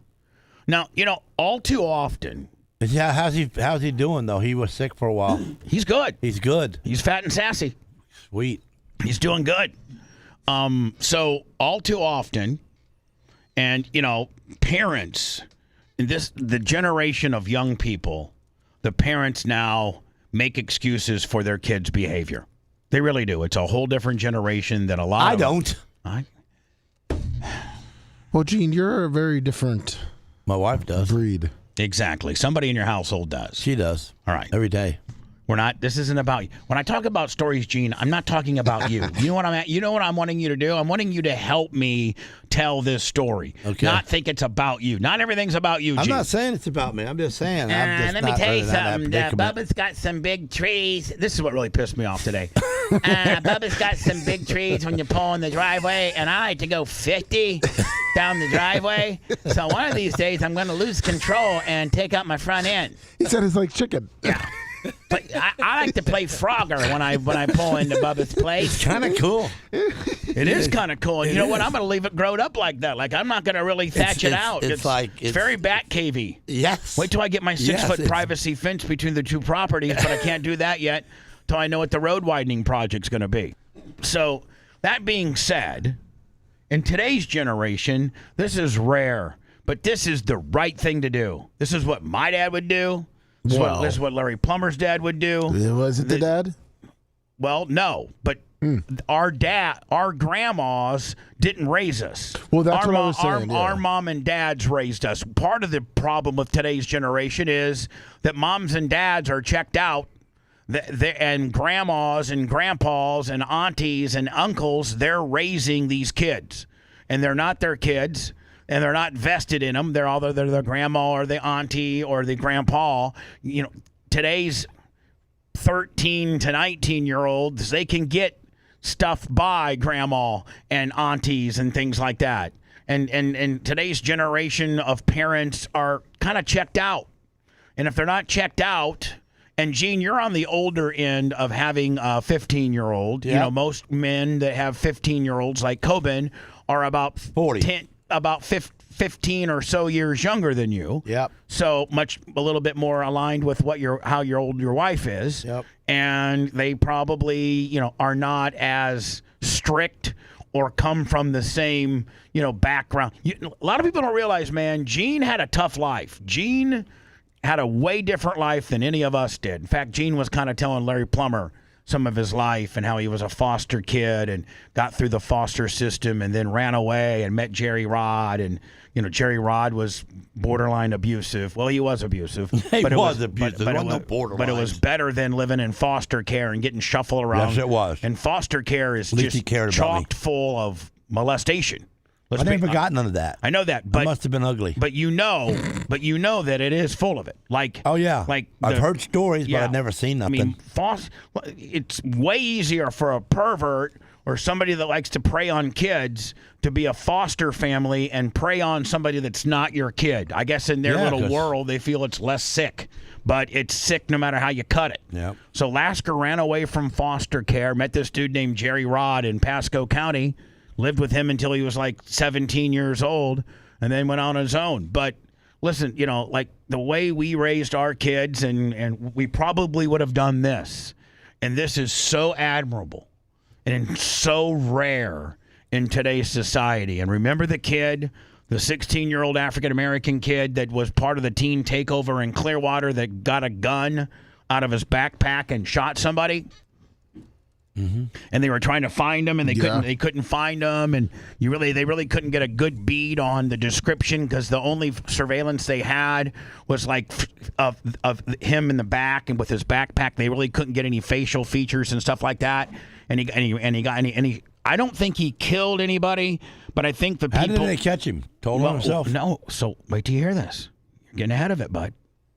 His grandma. So no, it's his mom. It was his mom and grandma live. They live together because there's obviously no father.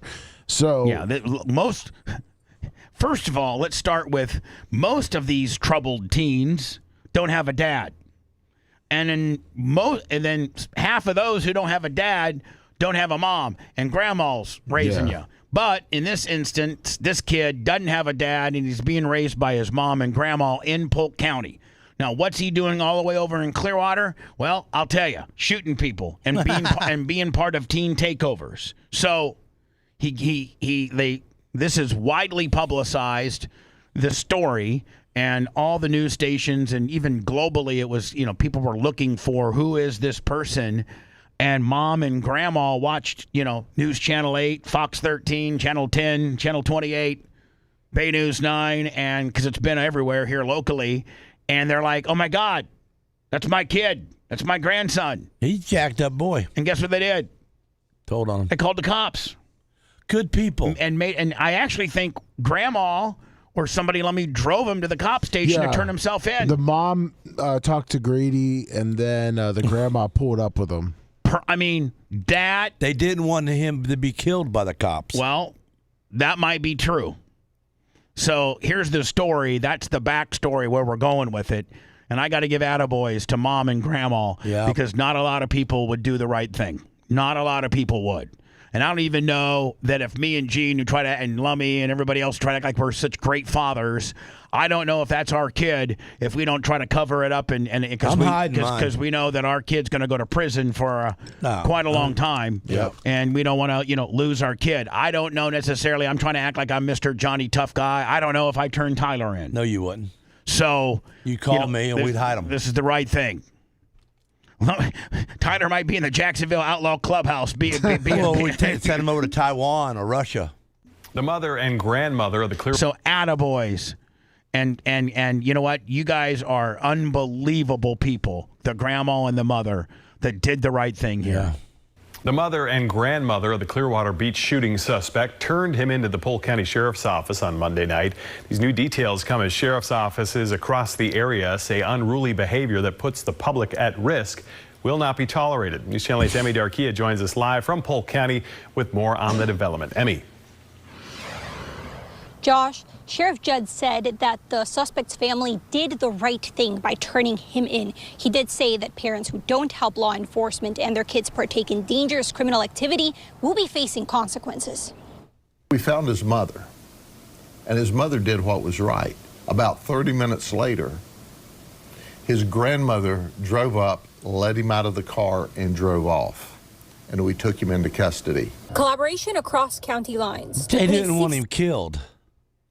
Probably. Yeah. But Grady was going to kill him. But for whatever reason they did it, they did the right thing. They did. 18-year-old suspect who shot a minor 3 times in Clearwater behind bars. Why? This during a teen. Part of these teen takeovers. Oh. Where they all. I don't know about these. So they get on social media and they organize, okay, everybody meet at Clearwater Beach on Pier 60 at 8:30 on Sunday. Uh-huh. And next thing you know, there's 300 or 400 of them. Okay. And they're up to no good. They just flash mob everything. And they're flash mobbing that van right there? Well, they're just flash mobbing everything. And here's the thing. It costs... when you weren't on the show, we had a guy that owned a restaurant in Clearwater Beach and teen takeovers because... Do you want to pull up to that and go to the restaurant where these kids where 400 kids are hanging out doing stupid stuff? Or do you just want to keep... I can only get about 9 or 10 of them. Yeah.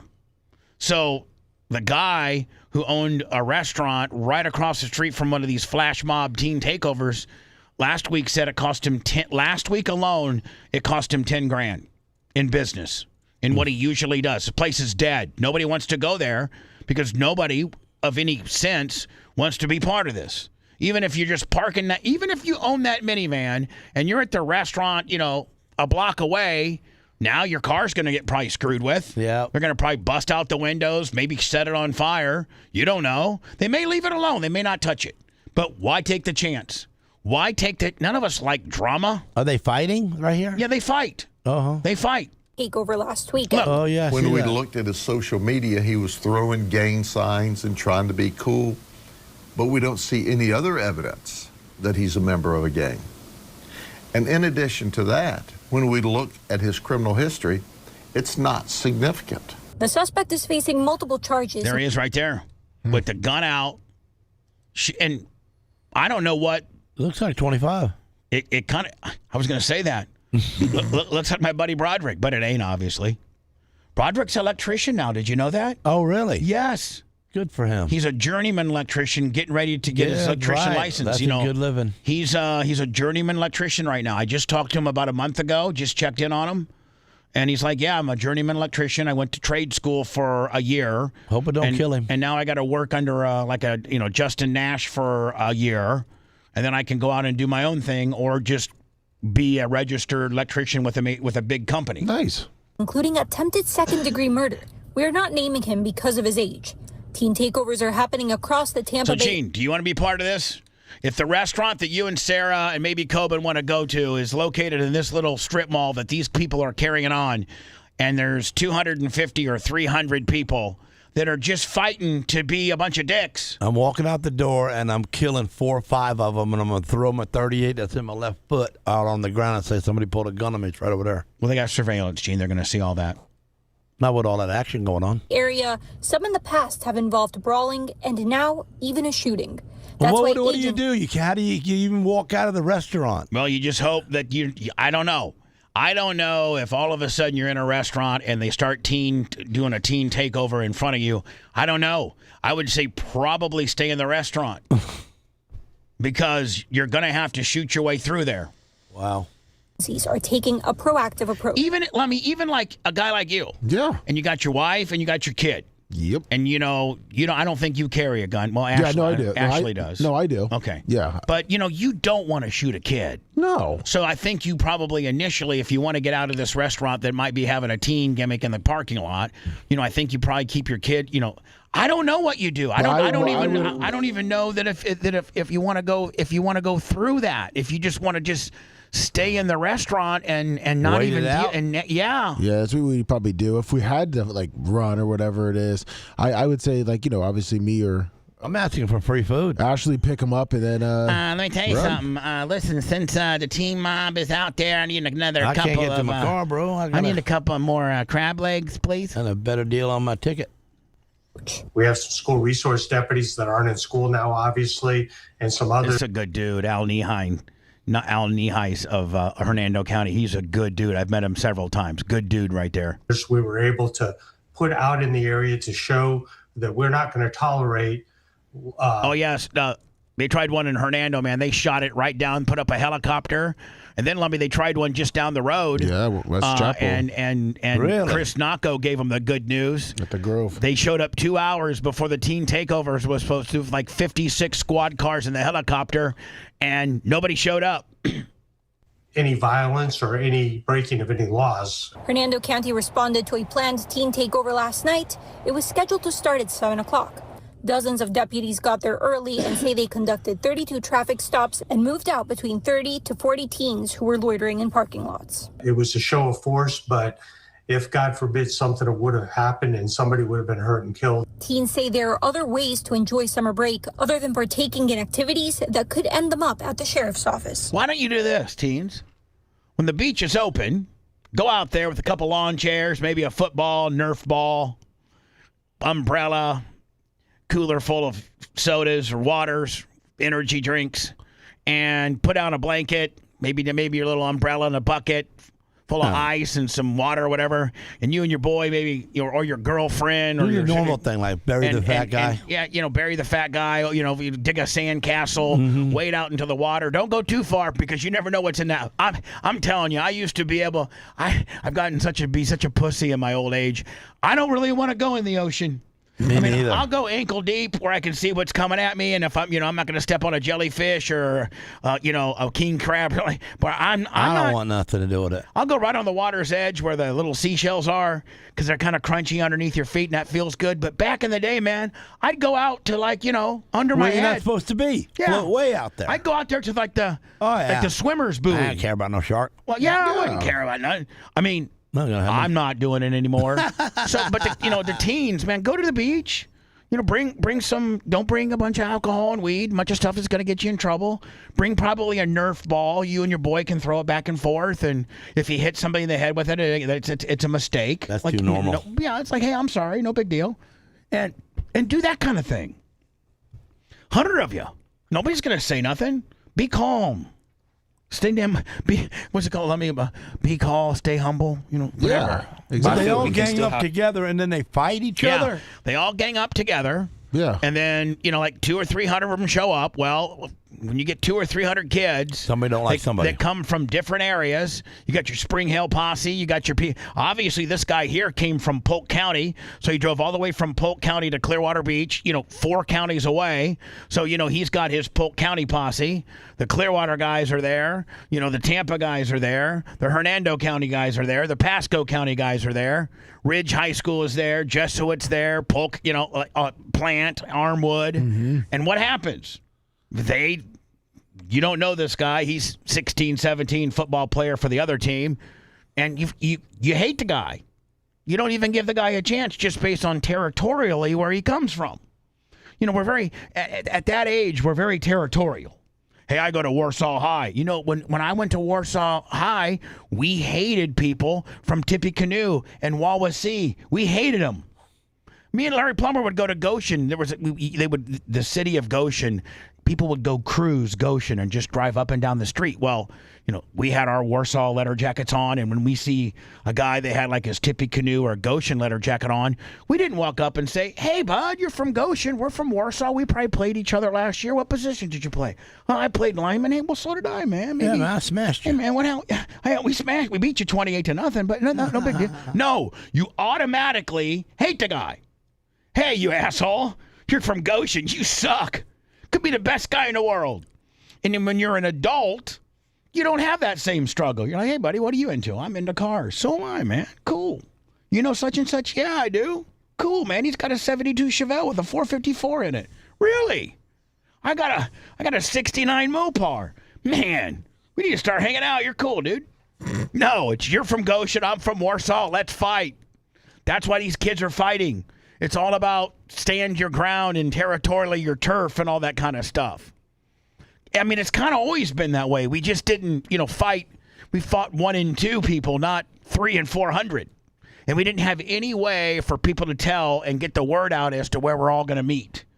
Right? There was like these like in Warsaw, McDonald's and the Warsaw Fun Center was the 2 areas where people congregated, and you just know to go there. But it was all everybody from your own school, no strangers. And if a stranger did come, we didn't do a teen takeover, but we kind of did rush him out of there. Get the hell out of here, man.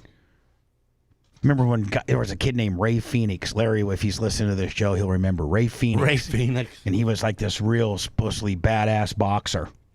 But we had a guy in our school named Gary Puckett, and he was a badass. Number 60. He was a guard and he was an offensive guard and a linebacker. Oh, nice. 2-way starter. Went on to play for University of Indianapolis Division II. Was a great kid. Went on to be a football coach and a principal, and I think he went on to be like a superintendent. Like he's a really, he was like 6'1", 240, and smart, and a stud. Well, Ray Phoenix, who's from like 25 miles away at Tippecanoe, he decides to roll up one day to the Warsaw Fun Center, which is in Warsaw. Only Warsaw kids can go there. Well, guess what? He starts, and he's like, everybody else like, "Oh, Ray Phoenix from Tippecanoe Valley. He's a Golden Glove." Golden Glove. He had like 3 amateur fights. I don't even know if he won them all, but the urban lure of Ray Phoenix. Gary Puckett beat the brakes off that guy. He beat the absolute brakes off that guy. I mean, I'm talking about when you can hit a guy in the mouth and break his nose and he goes home and you don't get in trouble about it. Right. Yeah, but guess what? No more Tippecanoe Valley guys ever came to Warsaw. Good. Because they all thought we were as tough as Gary Puckett, but we weren't. That could end them up at the sheriff's office. I feel we can still have fun and be respectful with each other. There you go. Let this kid be the spokesperson. This kid's a good kid. This is a good kid right here. I feel we can still have fun and be respectful with each other without, having to harm someone or do danger. Bingo. It used to be all about picking up chicks and walking them around. Yeah. Used to be like, "Hey, man, see that brunette over there? Yeah, she's got those Gloria Van. She's got those Calvin Klein jeans on. Look at that ass pop. Hell yeah, I'm going to see if I'm going to go talk to her." "No, you won't." "No, I know. I don't think I'm going to talk to her. I'm scared. She's going to tell me no." "Hey, will you go talk to her for me?" "Yeah, I'll go talk to her for you." And then she tells your buddy to go get lost because, no. I don't want to date Bubba Clem, that fat ass. And then you don't go over there. Sheriff Judd did say that they are not against teens having fun, but there are ways to do so that do not put the public in danger. Right. Live in Polk County, Amita Arkia. Go to the beach. Get a towel, a lawn chair, get a Nerf football and throw it. Take a nap, stay home. And you kids that are badass and aren't afraid of sharks like we are nowadays, us old timers, go out there to the swim buoys and have one hell of a time. Now, let me. What is this? Is it too brutal for me to play? Could we get a strike for this? No. There's no blood. Oh, there's no blood? No, they cut it before the blood We're comes not out. allowed to see blood? No. So the NHL finals are the Las Vegas Knights versus the Carolina Hurricanes. Yes. And I think the Knights are up 1-0. Or no? I think the Knights lost last night. It was a late night game. I fell asleep, but they were. I think they lost the lead. They were up. That should be us. That should be us. We would have got by Montreal. We would have got by. We would have got by. We would have been. We would have. It should be us versus the Knights. Yeah, Hurricanes stormed back last night. But Hedman wanted. Hedman wanted. Not Hedman. Yeah, Hedman. Was it Hedman? Yes. Yeah. Hedman wanted to give up on everybody. Yeah, they lost. Hedman wanted to give up. Did you know the captain of the Islanders? His father died during the playoffs. His dad died. Now, can you think of anything more? That'll keep you out of the game. Well, more mentally, just absolutely would screw you up in the head more than that. Unless he didn't like it, Victor Hedman, arguably one of the best defensemen, he had some type of mental health issue and missed the entire playoffs in like the last 20 or 5 games or so of the season. And nobody's ever held his feet to the fire except me, who alleges from inside sources infidelity from either him or his wife. Rumor on the street. Don't know it to be true. No. So I've been told. And that pussy sits out. That pussy, for whatever reason, because either you cheated on your wife or your wife cheated on you, you let your team down. Meanwhile, the Islander guy loses his father. And he only misses 1 day of work, and that was today to bury his dad. Missed 1 day. Not 34 games because I got some type of mental health issue. That shows he wasn't a family man. So we'll come back with that. This was a brutal fight, right, Lemmy? No. It was a hockey puck to the face. Oh, it wasn't a fight? No. Oh, my bad. Yeah, what Bubba wants to do to me. Now, the other thing I got to get to. The other thing I got to get to is I got to get to this story. No. It made Gene almost cry. Really? I know. Yeah, this man. guy, I saw that and I was like, wow. Oh yeah, man. This guy has a border collie, which, man, if you know anything about dogs, border collies are some of the coolest dogs ever. I actually follow a couple border collies. I don't think I've met a dog one cool. Listen, so these border collies, they do nothing. A true border collie will herd cows and horses from the field into the barn, mostly cows.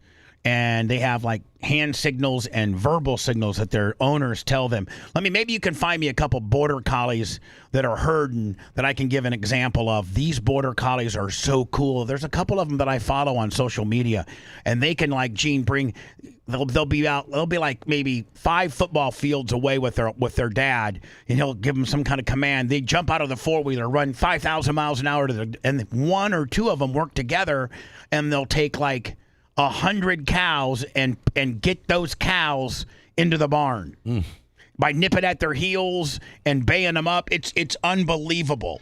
I love border collies. I wish I could get one that was that trained. So this border collie, this guy's in China or something. Oh, it's China. And he's got this border collie that has 1.5 million followers on social media. So it's good. It's a really special dog. And it's got 1.5 million followers, and they're always posting new stuff and really cute tricks and the things that this really smart border collie can do. Well, is he vacationing in China, or he lives in China? He lives in China. He's vacationing another place. And his dad is in charge of watching the border collie. Well, somebody steals the border collie while his dad's watching him, because your dad didn't pay attention like you do. And I'm not going to give you the payoff, but it's probably the worst. If somebody did that to my Bella or to one of your Cane Corsos, no, I don't know that I wouldn't kill him. And I don't know that a jury would convict me, because I think most people love their dogs even more than they love, humans.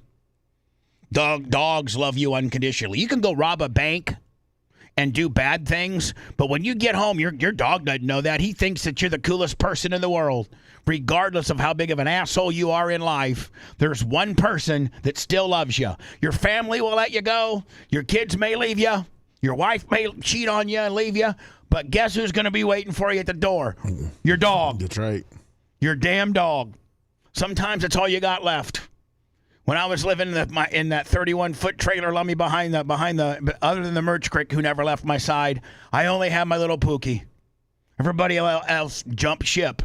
When I was about to ready to lose it all, I had Erica and Pookie.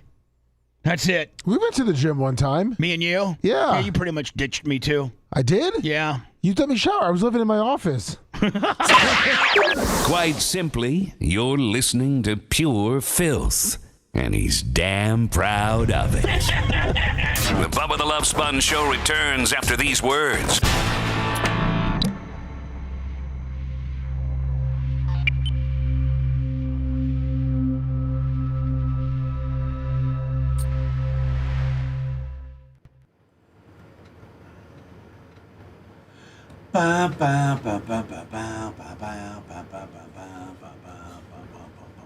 Hey, Gene, Jim Tapp says hi. Who does? Jim Tapp. Cato. Oh, really? Yeah. You tell, man. I think of him from time to time, man. Lummy, Yeah. you got Ty J's info? Yes. Reach out to him because he's looking to get a box. Oh, okay. Macho Man, I just sent you. Does he need another one? Yeah, they GoDaddy's being difficult. GoDaddy? It's for the Morgan exterior. You're right, Wagsy. Thank you. Adam Feldman, my tent guy. Tell Macho if he wants to send it now. Send it now, Mach. Okay. You want me to yell at you or text it? Yell it? Yeah. 064374. Got it? Yellow? Yes, no. Got it, Mach? I didn't hear. Did it work? It was lit. It's 30. It was 18 seconds ago. Mach was getting frustrated with GoDaddy. Send it again. Yeah. 984247.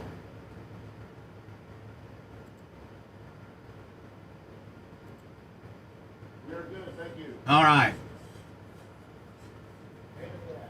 Grouper Lip says they'll run on the back of cows, right on their backs. I mean, you got me any border? Well, I'm trying to. I mean, I'll just send you what I've got. That you pick it. Cracker Chris, I already said that out loud before.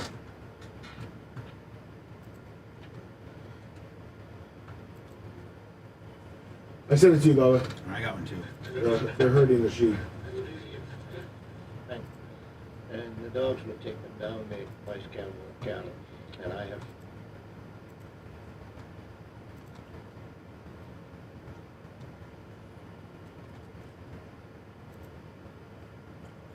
Is that what you sent me? The shorts?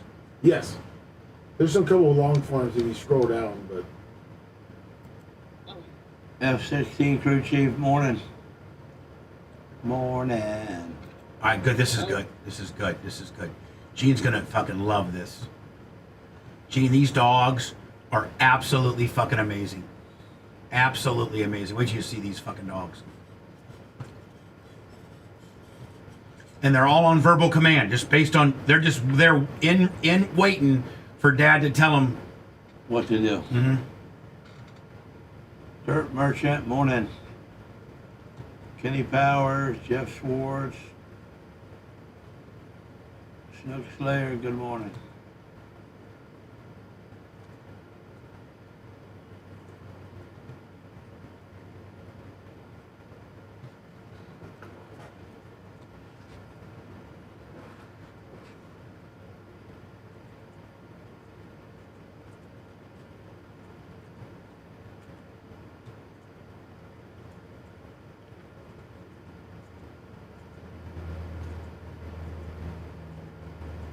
Stop and go, Steve. Morning.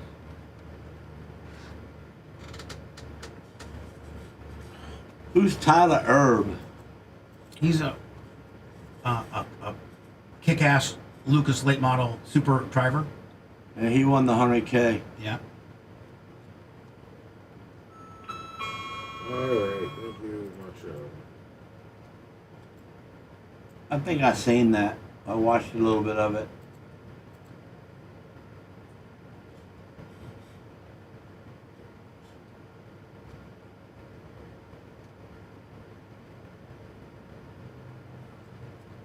If I ever flip through the TV and I see the late models running, I'll look, and if I don't see Bronson or Clem, I change it. I don't watch it, dumbasses. Because Bloomquist is gone, so got no heroes.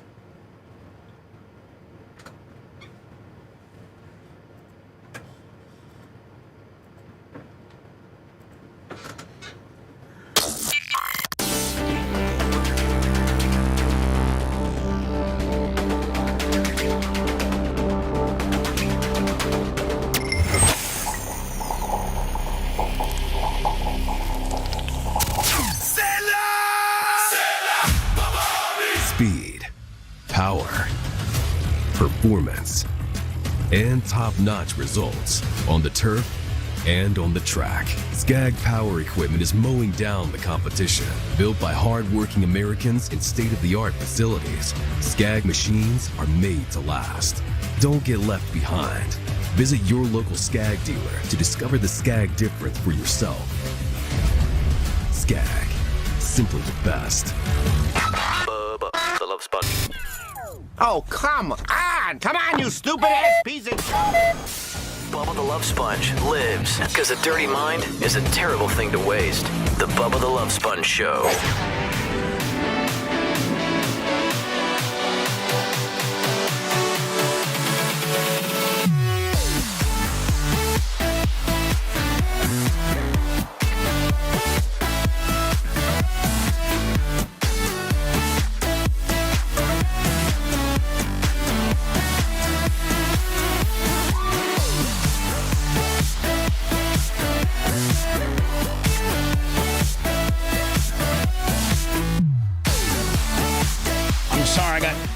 Business on top of business, and my real business is to be on the air. My bad. Business.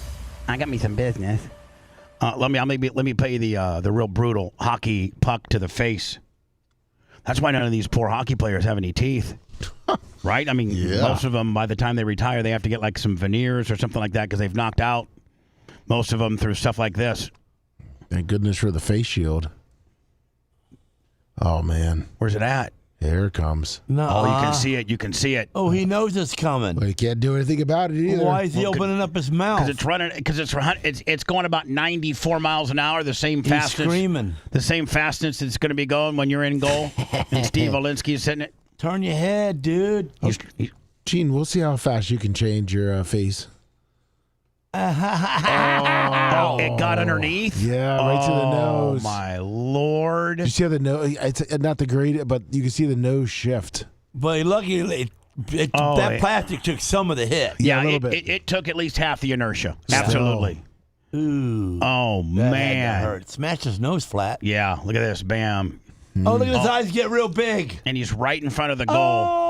So the number 27 Carolina Hurricane guys, he's zipping in there probably over 100. See, the guy behind him could have saved him by punching him in the side of the face right there and moved his head over. But he knew it was coming. He said, good luck, buddy. He pulled his hand back and said, I hope you get hit hard. He actually put his hand to the side of the head so he couldn't move. Look. Yeah.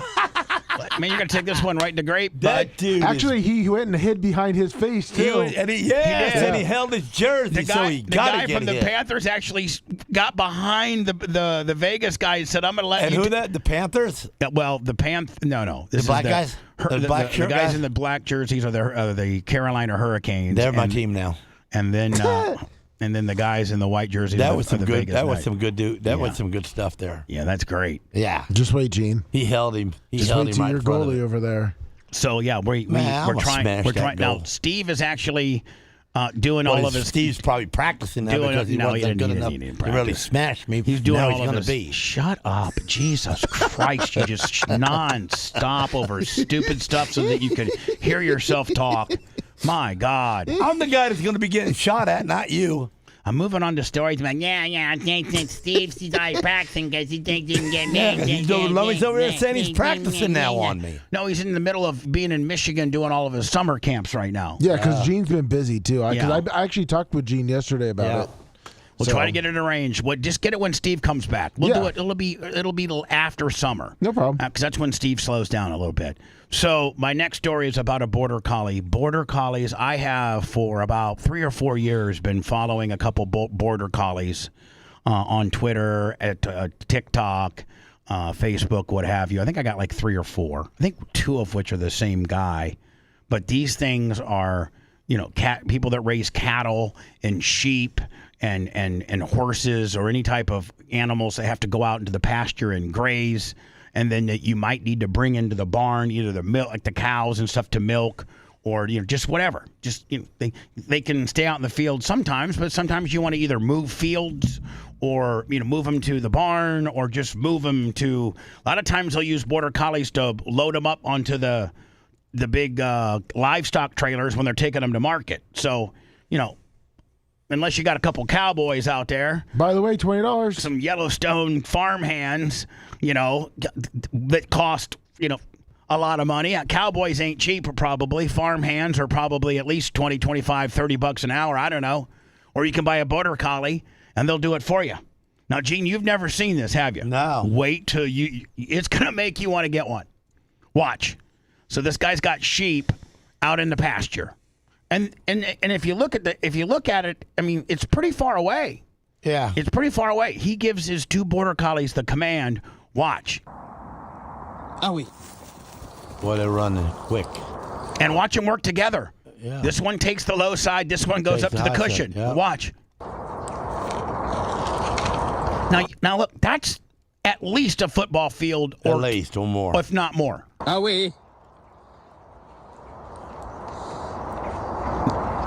So they're working, and you got to understand, they got to work together. They're buddies here. Watch. Oh, they're going real wide. Yeah, watch. Going deep. Now watch. Coming back at it. And then he gives them whistles. He's talking to them and communicating with them. Right, bring them to me. Now watch. Look at these dogs. Yep. And they'll even turn them, Gene, like they did. Watch.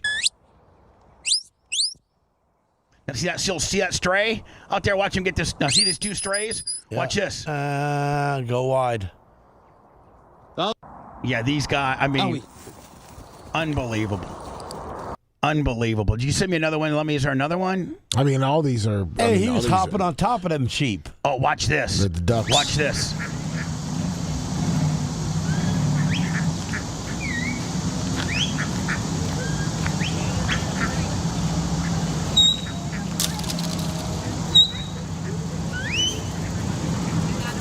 They're not going to put them down. Yes, they will. Watch. Watch. It's like a little course.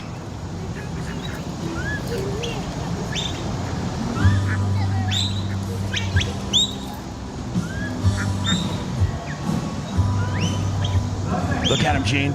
Like they don't look. Like they don't. Maybe this is like a competition, Lummy, and like this is a contest, and you got to do it. Yeah, and what?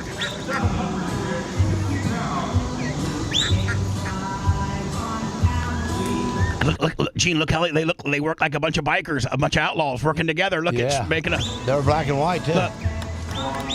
Boom, they're in there. Yep. Look. And then they come out. Look. This one comes in now. He knows. Now is that not amazing? We could get one to herd Coben. When Coben's out, a little bit fur, he comes out, herds Coben right back to the shop. Look at this one. No. Hold on. Get your ass back there.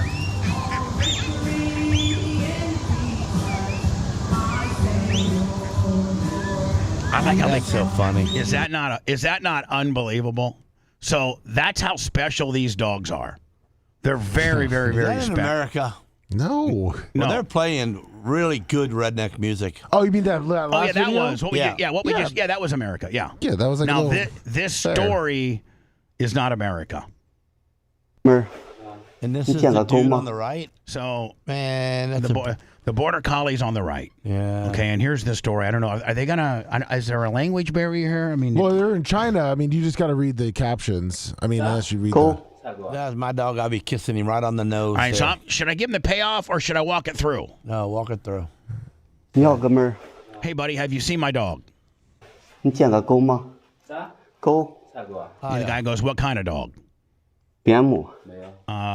Border collie. And the guy goes, no border collies. And the guy goes, what kind of border collies? And so the guy has a picture of his border collie on his.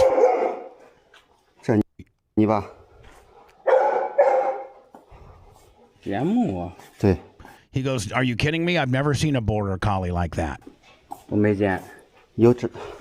Wait a sec.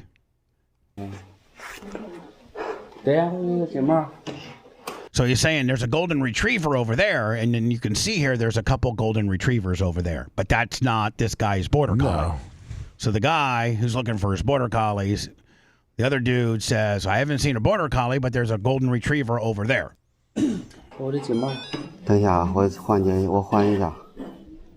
So the guy is freaking out, and he goes, hold on, let me catch my breath. Because I think he's been running around trying to find his dog. Well, of course, yeah. Now, his dad was in charge of watching his dog while he went away for a little bit.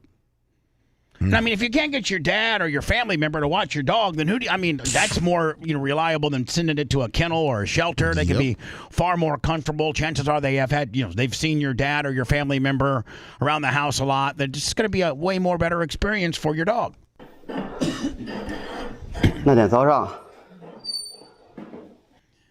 So he's talking about how he was walking around. And he went to eat breakfast. I've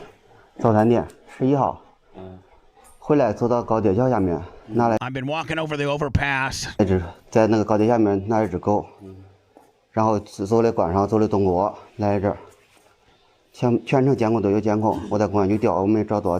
Sorry, I think I can just tell the story. Yeah. Because so here's what happened. While he was away, the dog's owner, a Chinese travel blogger named Guo, I don't even know. Just call him Guo. He documents he's got 1.5 million followers, and he and his dog travel, and he documents his travel with his border collie, on his various platforms that have 1.5 million followers. While he was away on an overseas trip, the dog disappeared while in the care of his dad. Surveillance footage showed two people stealing the dog. GUO was able to track down the thief, the person that stole the dog, based on video surveillance, and offered him $1,500 for the return of his dog. But the guy who at one time stole his dog had actually sold his dog for $27. And the place that he sold it to had already killed and eaten the dog. The thief said he thought the dog was a stray. The dog is dead, so stop making a fuss. I did not break the law. I sold your dog for $27. Wow. And they ate him. The restaurant ate him. Yeah, China eats dogs. I thought it was cats. And cats. They eat both. How do you know the difference? I don't know. I've not tried either. And I really don't ever know that I will try either, and I don't know that I can ever... I'm never eating Chinese food ever again. Let me down by your rental place. They had that little China walk there, and it actually is kind of a hole in the wall, but it's actually pretty good. No, it is. The China walk. So you ate part of... No, I don't know. I don't know that local. Oh, what do you think? Chinese food is different here than there? U.S.-based Asian Chinese places serve dog. Yeah. I don't think I think that if they serve... I bet you find more missing dogs around a Chinese restaurant than you do Well, the ongoing rib is you never find a stray cat near a Chinese restaurant. That's kind of the ongoing rib, because they catch them and put them in the egg foo young. Mm-hmm. So yeah, so the guy looks at surveillance, finds out who the bad guy is, goes to the bad guy, offers him $1,500 for his dog. His guy's like, I can't help you out. In fact, the exact quote was, "The dog is dead. Stop making a fuss. I did not break the law." Can you imagine if somebody took your dog and ate it for $27? Oh, Gene, they'd be fighting words. I punch him right in the throat. When we return, guess what, guys? Guess what? And the first two guesses don't count. We're still bombing, and we're lying about it. I thought we were in peace treaties. Oh, yeah, ceasefire. Israel says to Lebanon, ceasefire. Well, they bombed last night. They're bombing the hell out of each other. Bomb. Were you bombing them? Yeah, we're not. Well, us is them and them is us. That's what we're getting in trouble for. The stinky Iranians won't negotiate in good faith with us because the crazy Israelites are continuing to bomb Lebanon. So they're like, listen, we're not going to negotiate with you because you're the people that got you into this deal, Israel, they're bombing the hell out of Lebanon, and you guys have promised to stop bombing. And we're like, well, we told Israel to stop. Trump even yelled at Bibi Netanyahu. He even cut a promo on him. He dropped the F-bomb. Why didn't you punch him in the face? Because they're 7,000 miles away from each other. Yeah, it's a little distance. So the Iranian war live. Hezbollah rejects truce as Israel continues to bomb, and they're lying about it. And Trump will I just want to let you know that they're really tough negotiators, but we're getting real close. I'm not gonna hurry. I'm gonna cut the right deal. You can't even cut a deal until Israel stops bombing, and then they're lying about it. Bunch of sneaky bastards. We're done. This is never gonna be done. You can't reason with these people, especially when the people that you're the ally. We got into this deal, Epic Fury, based on what happened on what was it, October 6th, October 7th, a few years ago, when the Palestinians sent over the plane, the air fan, the fan airplane, the floater airplanes. Remember that? Yep. With the little what are those things called? Ultralights. They brought in 20 ultralights at a music festival in Israel and killed 17, 20 people.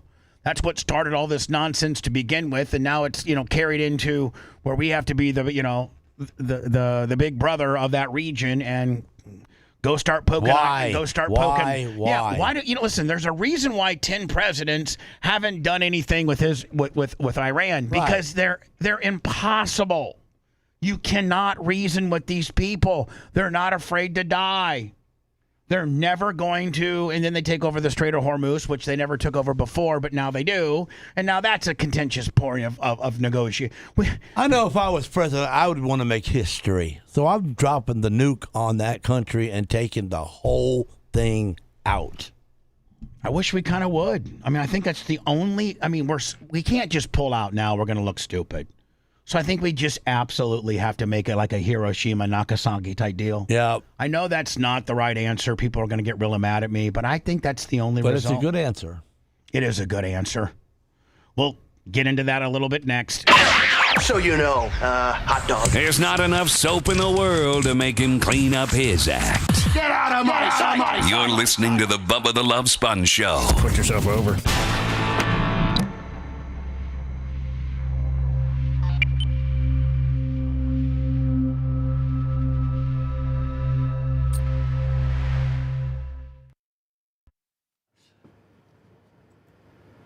It's like all my people hit me at the same time with a lot of work that need it today.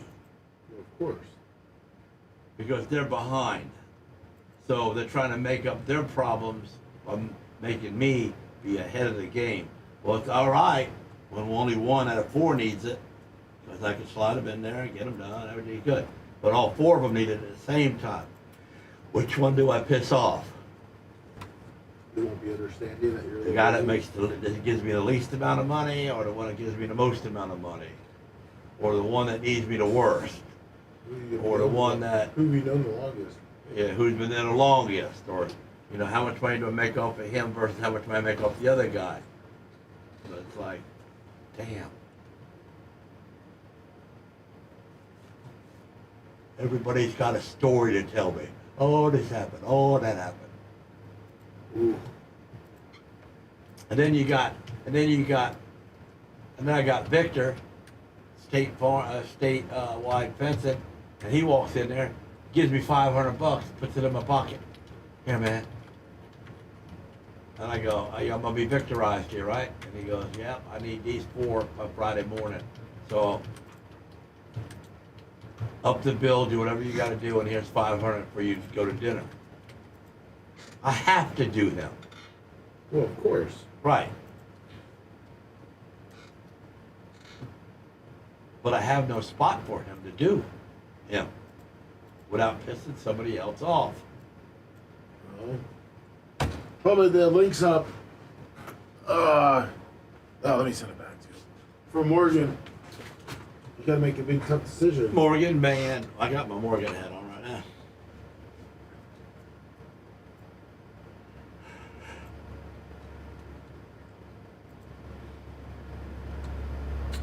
Isn't it fucking hard? God damn it.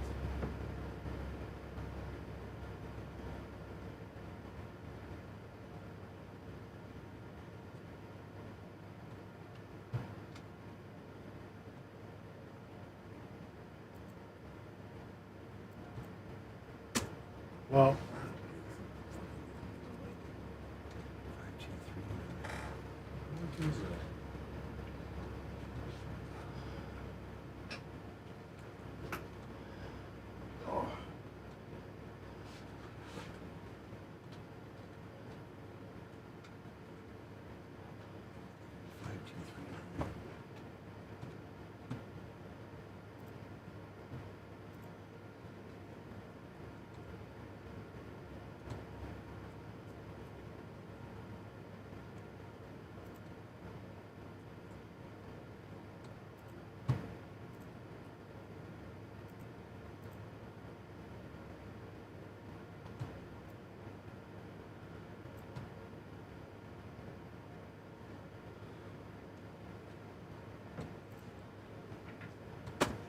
all right, I sent you the workable link in your messenger.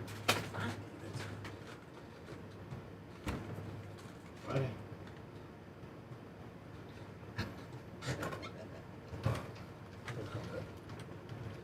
I need to measure that before we leave, when we leave. I'm gonna custom make something down the road, and then down the road we're gonna change it out. Yeah, it's badass too. The centerpiece that I got in here, when the doors go in, they lock, and you have to take a key to unlock the doors, so nobody can open it on their own. Only the Macho Man can. Huh? Yeah, that's when the doors open up. Without bullshit. I'm working on that right now.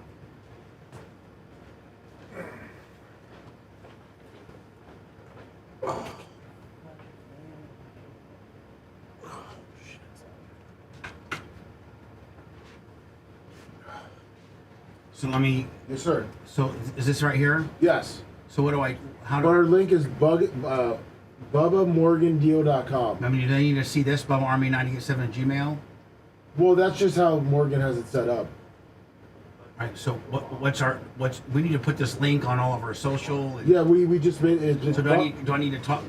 Can I show this on screen and talk about it? Or? Yeah, that's how. Once they click BubbaMorganDeal.com, that's what they're gonna get. Will you walk me through it?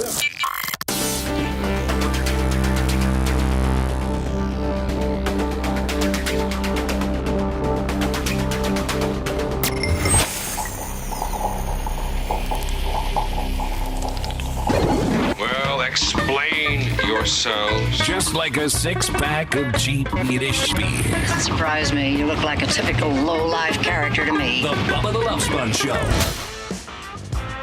So, Lummy, since we've, and Gene helped us, and Jay helped us, and Kurt Morgan owns Morgan Exteriors. Gene's known him for 30 years. Good dude. More than that. And He now is an advertiser on the show, and since they've started advertising, I've been trying to get this portal where we, can even make more money by, if you're going to use Morgan Exteriors, you're going to get a discount if you say Bubba Army. But we now have our own portal, and they know you're Bubba Army, and you sign up. What you potentially might need an estimate for. They'll come out and give you an estimate.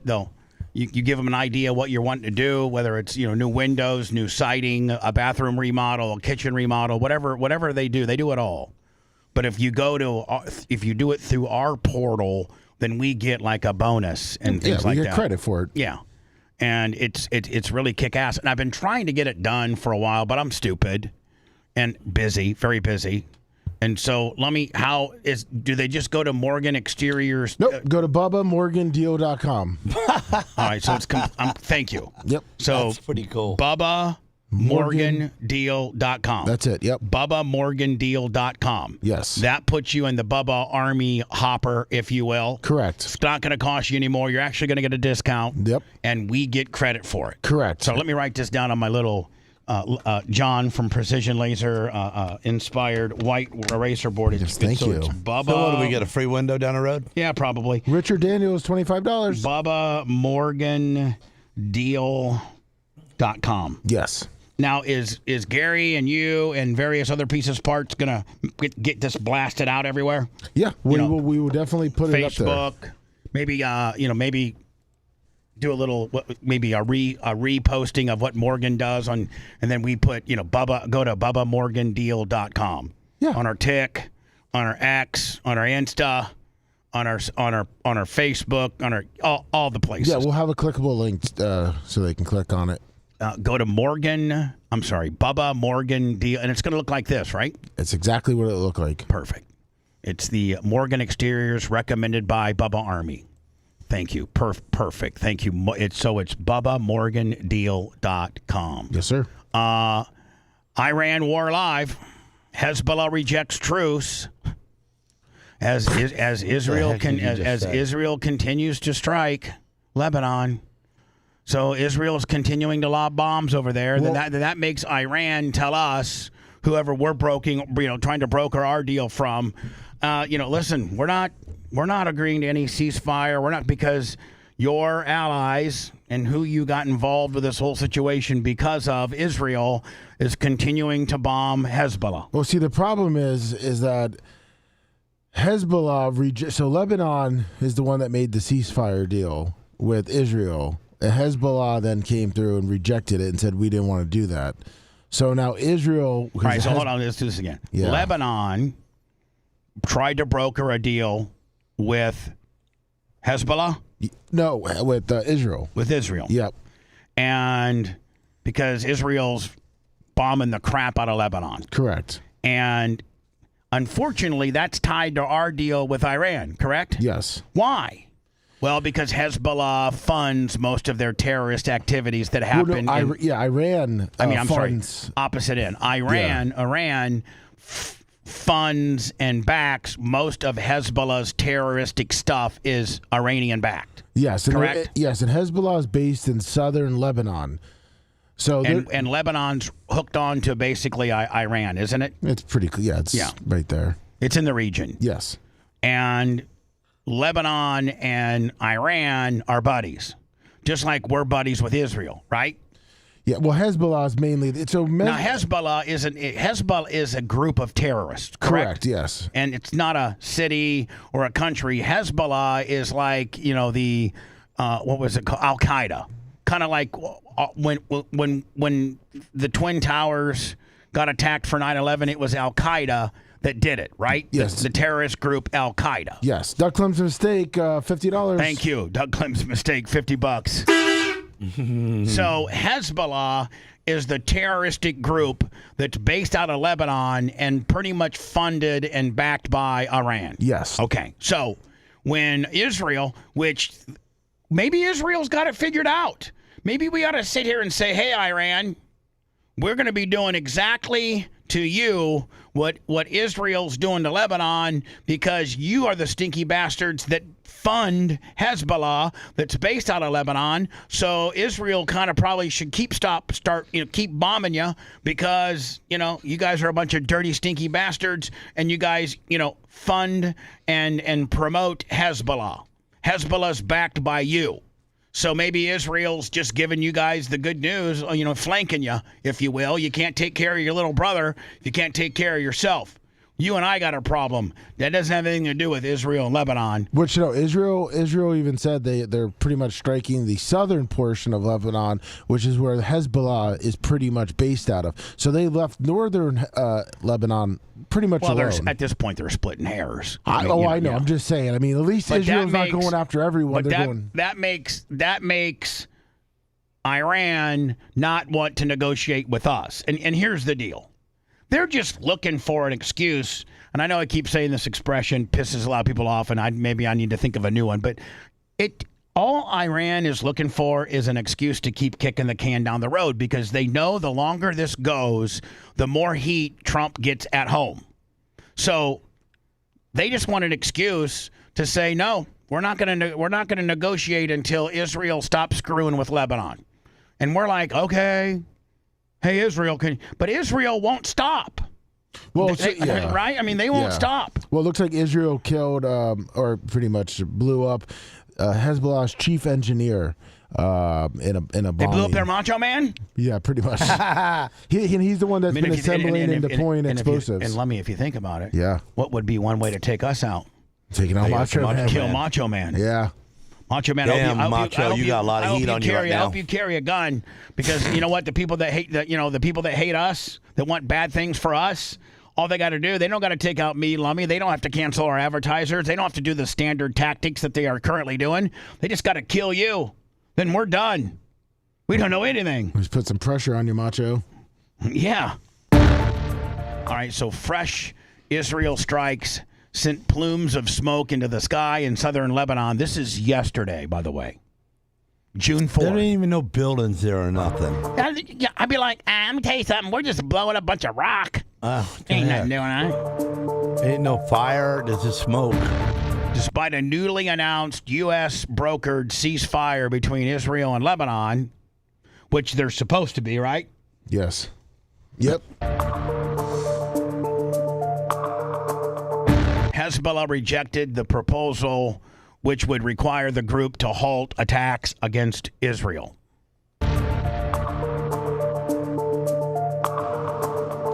As well as withdraw its fighters from area near the Israeli border.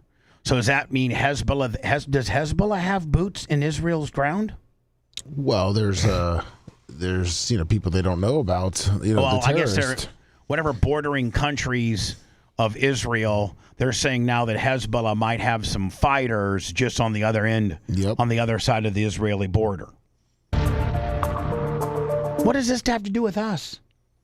What does this have to do? Not a damn thing. What does this have to do with us trying to make sure that Iran doesn't screw with people that want to travel through the Strait of Hormuz? That we're down to two things now, or take their ability to produce nuclear warheads. What does that do?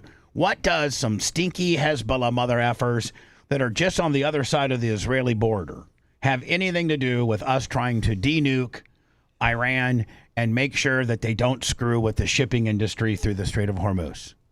Well, that's on Iran. Iran's upset because, they like Hezbollah. And here's the deal. They don't really care about getting a deal or not. They just want to continue to buy time. They know eventually they're going to have to sign some kind of deal because eventually the orange man's going to flip out and he's going to do a Gene Lasker type Hiroshima, Nagasaki type deal, and they're all going to be dead. Now, they're not afraid to die. They're not.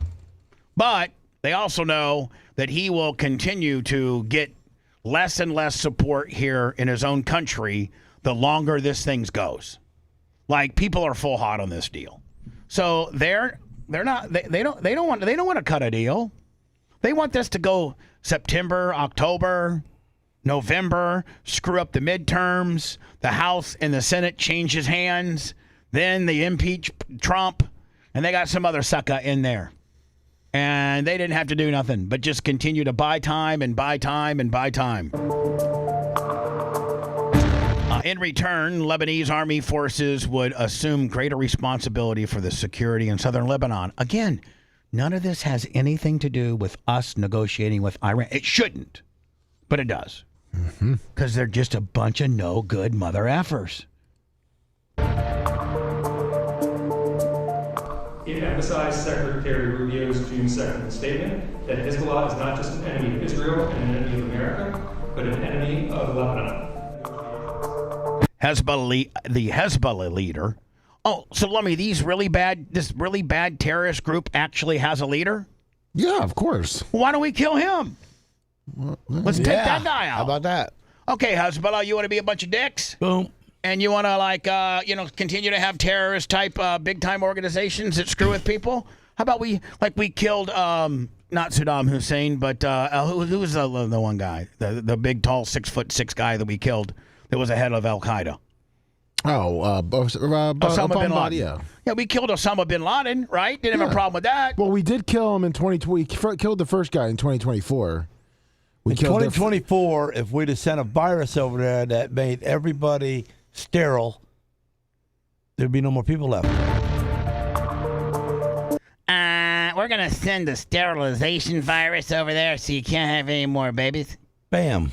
And which means you can't spread all anymore. All the old people die out, we just take over. Anyway, the leader of Hezbollah proposal fails to address the group's core demands. Because we can't get to him. I mean, that's why they killed the guy in 2024, which really made him mad. The announcement is a roadmap for the annihilation of a segment of Lebanese people.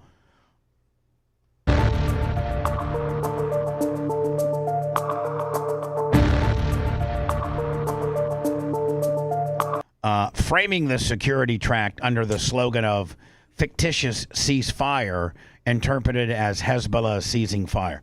I mean, do I need to even play any more of this nonsense? This is just stupid. Well, the United States is nervous about with Hezbollah is there is a good amount of Hezbollahnians or whatever people in the U.S. Hezbollahnians. Oh, really? Yeah. So the Hezbollah has sneaked a bunch of people over here, probably under the other administration, to just let everybody in here willy-nilly.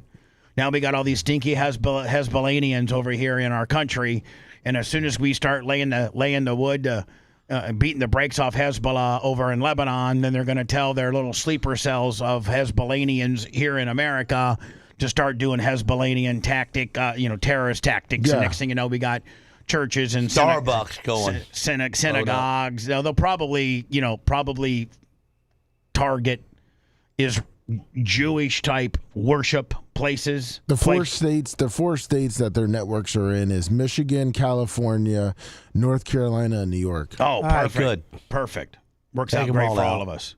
Not in Florida though. Go crazy. Yeah. And then you'll go crazy, and you'll do something stupid here in America. We'll find out who you are, because right now you're probably laying low as the stinky Hezbollahnian that you are. But when you try to blow up a synagogue or a place of Israeli worship, or Jewish worship, if you will, we're going to find you. And then we'll kill you then. We'll kill all your Hezbollahnians over here once they rear their ugly head and do something stupid. We'll get them. And then we'll go kill I think we just need to go kill the leader. Now, you say we did kill the leader in 2024, whoever the leader back then was? Yes. And that made him full hot? Yeah, and that's why he's in the mountains. He's in the caves. This guy is? The new guy, yeah. So this is Israeli airstrikes pounded southern Lebanon again on Thursday, hours after. Now, Gene, I hate to be a dick, and I'm not trying to understand, but that doesn't look like really much. That doesn't really look like much, does it? No. Looks like rich people. Agreement had been announced. I will tell you, those are some badass houses. That's where that's where the rich people of Lebanon. Look at this place. Look at this joint. Yeah, 4 stories. 5 by the White House. Pools at the top. Talks included Lebanese and Israeli officials, but not representatives from the Iran-backed militant group Hezbollah, whose leader rejected the... Yeah, hold on. No, let me just say something, okay? If they're using file footage of the Hezbollah army and the people we got to worry about, we're worried about 46 stupid 5'5" Hezbollahnians with yellow flags when we got an aircraft carrier that's 4 football longs and about 15 of them out there with these guns that can shoot 1 million bullets a second. Like, we're worried about this? I mean, Gene Lasker and a couple of his biker buddies could handle these dudes. Guys out. Come on now. Well, it looks like they just added... I mean, come on now. Well, I got this. It's 3 hours old. Looks like they added some thermal heat-seeking drones. Oh, see, let me see how cool that is when you do that. I like it. So this is in their arsenal now. Those guys with the yellow flags. Now this is the 3. So the guys with the yellow flags, the little marchers, these guys that look like honest to God glorified Eagle Scouts here in America. Yeah, that's the Wesley Chapel Eagle Scout Division. Boys Club of America. In a statement. Hold on. These guys can't even march together. They're off sync. They are way off. I mean, you can't even be that afraid of it. Kicking the other guy in the leg. Watch these stinky bastards. Watch. Whose leader rejected the truce in a statement read on television. The ceasefire must be. Hold on, this guy's got. This is the. Now, let me. Is this the head? This is the head of Hezbollah. Yes. We should kill him right now. Right. He should be killed by noon today. Bubba Trump would be like, hey, I just want to let you know, we're not bombing. We're not bombing, but we did kill the leader of Hezbollah. That stinky Naim guy, we got him. He's out of here. Comprehensive, without a separation between the south and the rest of Lebanon, and without the Israeli enemy having the freedom to kill. As long as the occupation persists, the resistance will continue. Yeah, your resistance. If all 46 of you yellow flag carrying stinky camel jocking mother effers. For its part, Hezbollah continued to launch rockets at Israel Thursday, seen here being intercepted by Israel's air defenses. Yeah, by the way, Israel's got a golden dome. Israel blamed the militant group for launching mortar rounds and... Yeah, hold on. I see 1, 2, 3, 4, 5. I see like 7 trucks. Right? Yeah. 7 trucks in the desert. Southern Lebanon a day earlier that killed a UN peacekeeper. The IDF said overnight Hezbollah launched several mortar shells that landed inside of a UNIFIL force position in the... Man, look at those eyebrows. Yeah. Holy caterpillars running wild. My God. Dibin Jim Tapp called once his electrical tape back immediately. area in southern Lebanon, killing a UN personnel member and injuring 2 other people. Meanwhile, French... And here's the deal, man. We're sitting here. This is like real serious stuff, right? We're sitting here making fun of it. We're so over it. Like we are. Like we're so... Oh, this is really, really, really top shelf, like needs to get addressed. Need to take it seriously. Nobody's dying. There's no bloodshed. There's no nothing happening. Nobody cares, man. Not even an exciting war. We don't even care. I'd rather watch the teenagers fight. Yeah. We got teen takeovers that are more violent than you stupid bastards. Yeah. President Emmanuel Macron, who has been critical. I mean, we got Chicago in an absolute dumpster fire. Let's fix Chicago. Well, the video I sent you with the thermal, they have video surveillance. Like it's connected to cameras, and when you watch the missile go into the truck. Oh, let me watch it. Of Israel's military operation in Lebanon. Oh, look at that brand new. Look at that E350. It's junked. Said he backed the U.S. brokered agreement. Where's this footage from? Lebanon? Yes. Is this Lebanon? Yeah, it's Lebanon. Okay, well, quit screwing around. Yeah. Brokered agreement. A coordination mechanism has been put in place in which the United States... Oh, this is the France dude? Yeah. Where you been all this time, Emmanuel? With his boyfriend. Marcon? With your boyfriend? It was his wife. Doing LGBTQ plus. Well, it's his former school teacher. She's like 20 or 30 years older than him, but some people think it's a male. Dr. Nandiaco. Well, and so working together. If the ceasefire is serious, this is the mechanism that must be reactivated in order to monitor and verify. What I said is she's the older. She's like in her 70s. Oh, hold on now. What? Yeah, she's 70 or 80. He's dating a grandma? Yeah, it's this former guy's, teacher. I mean, this guy's a pretty good-looking dude. Yes. He could be getting like some 25-year-old hot bitches. Well, he landed her when I think he was like 14 or 15. Still. Verify it's time to change out. 50 is the change out. Despite the continued attacks, there were some signs the ceasefire could be moving towards implementation, with reports that Israeli troops had begun to... Well, they're not good aimers because they hit the field and didn't even hit the house. The Israeli army's ground invasion of southern Lebanon has been blunted to a degree by these drones. So, these drones got cameras on them and it shows you going right into the house? So they start watching them, yeah. A military. Now, are these Israeli No, drones? this is Hezbollah. So this is Hezbollah, Yeah, see, Hezbollah that's screwing video. with Israel. Yep. Tree that's used to having a monopoly on violence from above now finds its troops increasingly scanning the skies. Why didn't it hit that helicopter? Then would have been not good aim. No way. Vulnerable to attack. This is an example of a drone used by Hezbollah. A thin cable is what makes this drone different. It does not rely on a radio signal. It cannot be easily jammed. A few months ago, Hezbollah was putting out color video of its Send Taiji over there. He'll do an anti-drone or resistance. fiber optic first-person view drone strikes. While the technology isn't new, its use by Hezbollah is. And then another shift. Drones with night vision. These are cheap, off-the-shelf drones, costing a couple of $1,000, carrying a small explosive, now fitted with thermal cameras that detect body heat or the heat of... Okay, that's great. Hezbollah's got a few little DJI drones with some gas on them, okay, that can maybe hurt a little bit, like maybe do a little damage to a tank. That's great. We got, like 50 aircraft carriers over there. I don't know, 100 B-2 bombers. Like, we got laser technology. We can shoot a red beam at you and make you, like, completely disintegrate. We got 11-years that can get on the computer and stop all these drones from moving. Listen, we probably are the #1 country when it comes to kids and gaming. Let's turn the kids on them. Yeah. Yeah, turn to kids and say, hey, listen, kids, instead of gaming and playing Grand Theft Auto and Madden, we need you guys to take out Iran for us. We're gonna let you guys drive these drones into Iran, okay? Yeah. Just go crazy. Engine. The Israeli army recently seized the 900-year-old Beaufort Castle. And again, it'd be cool to live on that mountain. Yeah, but here's the deal, Gene. Like, they're mad because this 900-year castle, which you can't live in. And I don't even think it was I think it wasn't really much much better shape than this to begin with. It's just ruins. Yeah. And they're mad because in southern Lebanon. Within days, Hezbollah released video showing them looking for targets at the castle at night. And increasingly... Don't bust me up with your 1, 2, 3, 4, 4 times 3, 12, with your 12 guys that are shooting into the... Hezbollah's drones are inflicting casualties. Dozens have been killed in Lebanon since March.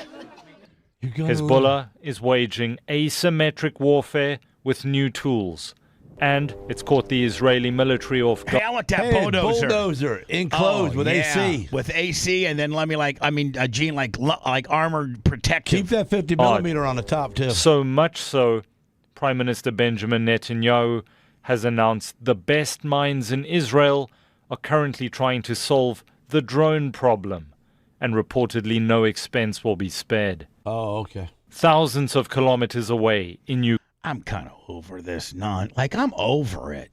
Man. I am completely over this. Israel's bombing Hezbollah. Hezbollah's got some drones that they're lobbing back.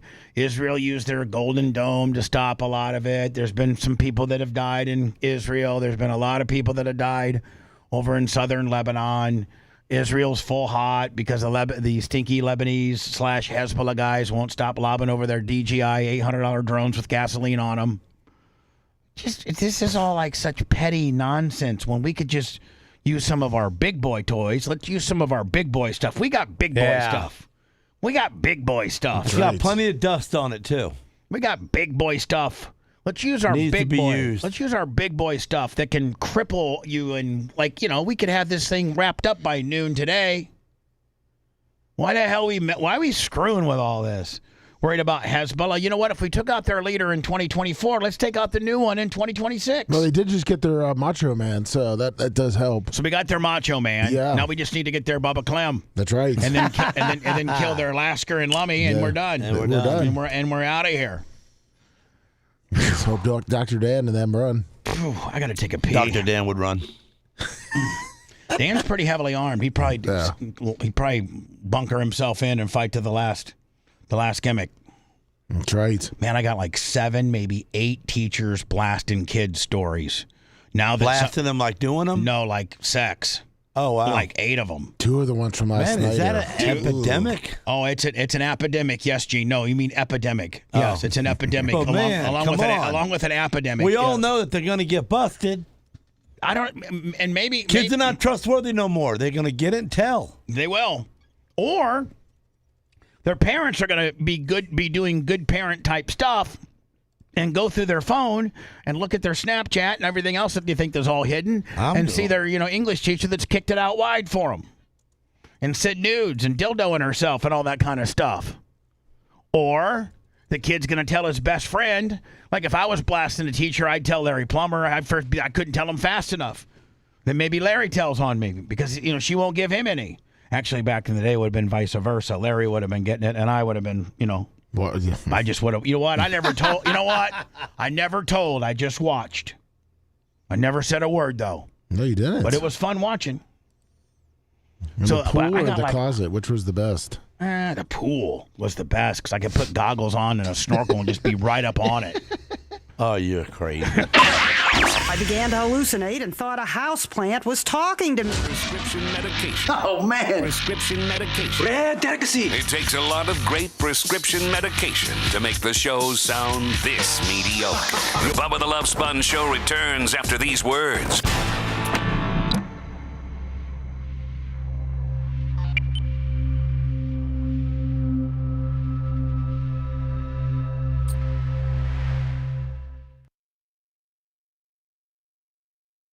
That's what I gotta do.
Thank you, Woody.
baggie the bolts and letter them, and don't lose nothing. I just want to take it apart.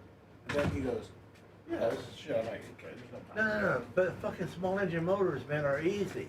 You buy fucking used blocks for fucking $50. Oh. They're a dime a dozen because they're in a whole bunch of shit. It's just it's the labor intensive taking it apart, putting it back together.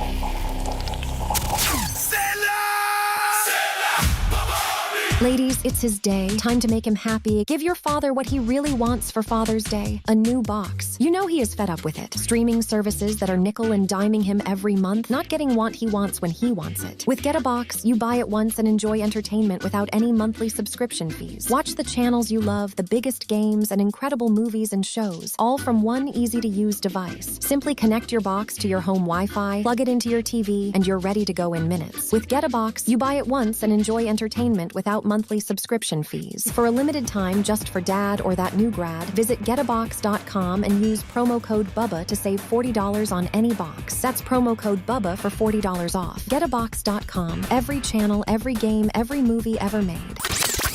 Listener-supported Sponge, it's the Bubba the Love Sponge Show. Listener-supported via PayPal, Venmo, Cash App, all at the Bubba Army. Now returns. New York, Greg and Bob Cook have been my angels, if you will. And so let me, I'll people are going to have a heyday with this.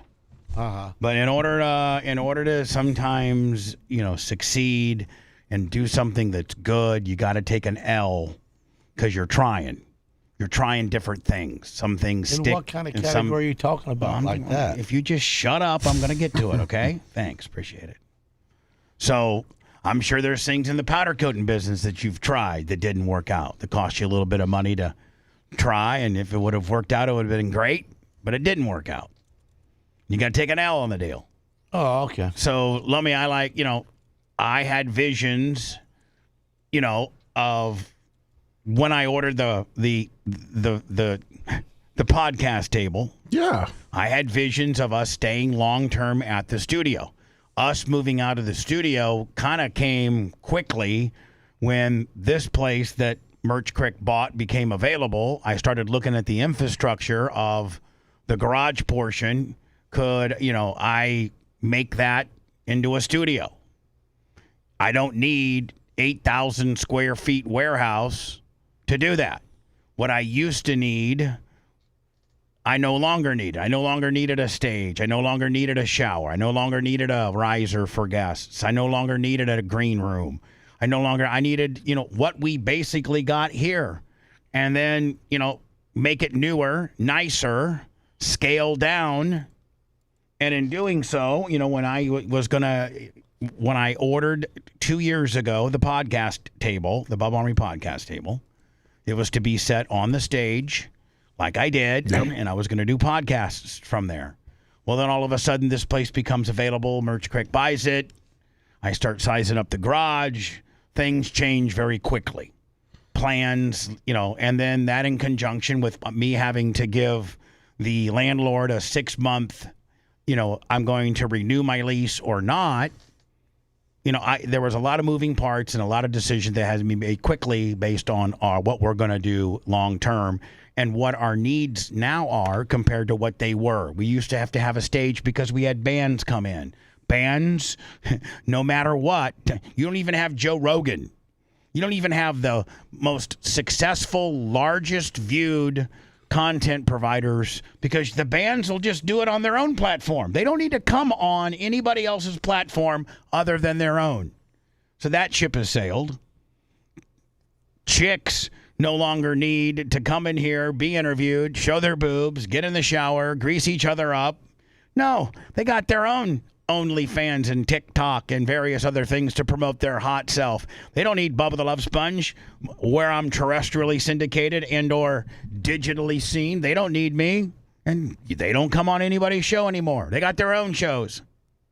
So I don't need that big of a place, but I need a real new one that looks real kick-ass like I do now. This one's plenty big enough. So the podcast area is going to be over there, guys. If you make a laugh, if you look at that Bubba Army sign against the wall, much like the Matt Cox, very clean and simple setup, it's going to be very much like that. It's going to have, I'm going to have New York Greg along with his good friend that owns Wilson Installations and Creations, and I think they're based out of Spring Hill or somewhere in Hernando County. 352-773-6171. I think you can Google Wilson Installations and Creations. So they're making a table for me. Then they're making two walls that are on rollers, so that you have kind of a boxed in, and it's going to be a 3-camera shoot. The one camera on me, crisscross, left to right or right to left. The guest camera being on camera 2, right to left, and then the middle camera being the 3-shot, which has both of us in the same shot. And it's very much engineered just like Matt Cox's. Matt Cox has, he's over 1 million subscribers on YouTube, and he's on over 1 million subscribers on Facebook. He's doing, $200,000 a month. I mean, in money? Yeah. Yeah. It's unbelievable how unbelievable he is, Ben. He has just been able to grow it. What's he talk about? True crime. I can talk about some true crime.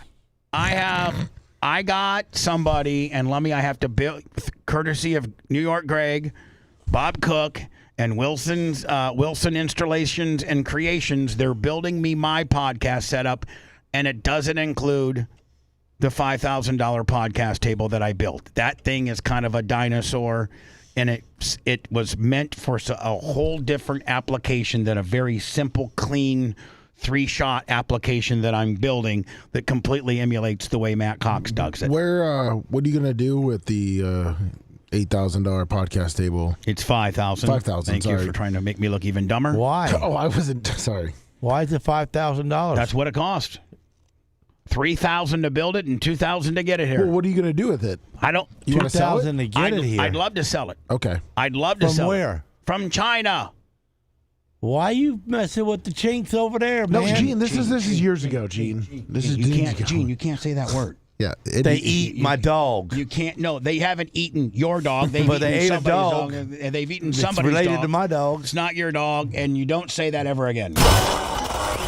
The views and opinions made by Gene Lasker are not necessarily those of our advertisers or this radio station. So, I'm going to take an L on the table. I don't know what I'm going to. I do have the table. I don't know what I'm going to do with the table. I mean, I'd probably sell it for $500. I don't know. Yeah, $500. Okay. $500. All right, I'll take it. Where are you going to put it? In your shop? I don't care. I'm just going to put you're a loser. You spent $5,000. I spent $500, and I'm going to have a unique piece. What a dick. The views and opinions made by Gene Lasker are not necessarily those of our advertisers or this radio station. So I got to take an L on it. And it's not. It's too big for the application that I need it for. I need a more user-friendly Matt Cox looking thing. And Lummy, and I'm going to probably catch a bunch of heat on this, but I'm going to continue to diversify. I am bringing the food review back. All right. I'm bringing that back. A lot of good places. And I am also in the middle of talking. Matt Cox has turned me on to a dude that just got out of prison. And he is, like, unbelievably well-read and knows, like, while he was in prison for I think 20-plus years, he studied, murders and true crime stories and things like that. What got him in there? I don't want to. If he wants, If he wants to say, he can. Okay. But I'm not going to say it. But he he spent, I think, 20 plus years in federal prison, and Gene, that ain't no joke. That ain't no joke. And so he's going to be him and I are going to do a show, and I have a name for it, but I'm not gonna tell you what the name is. I think Gary's in the middle of getting all that secure, isn't he? Yes. Okay, Gary, if you're not, we need to expedite that because I'm trying to start it on.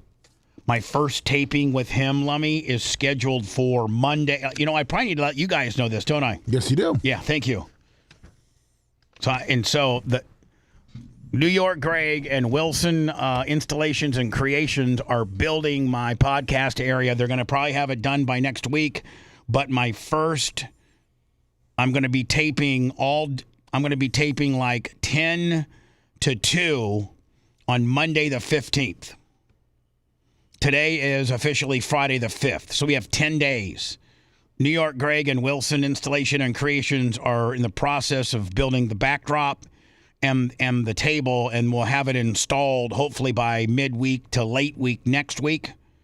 And then, my guy, his name's Pete, and he's my new partner.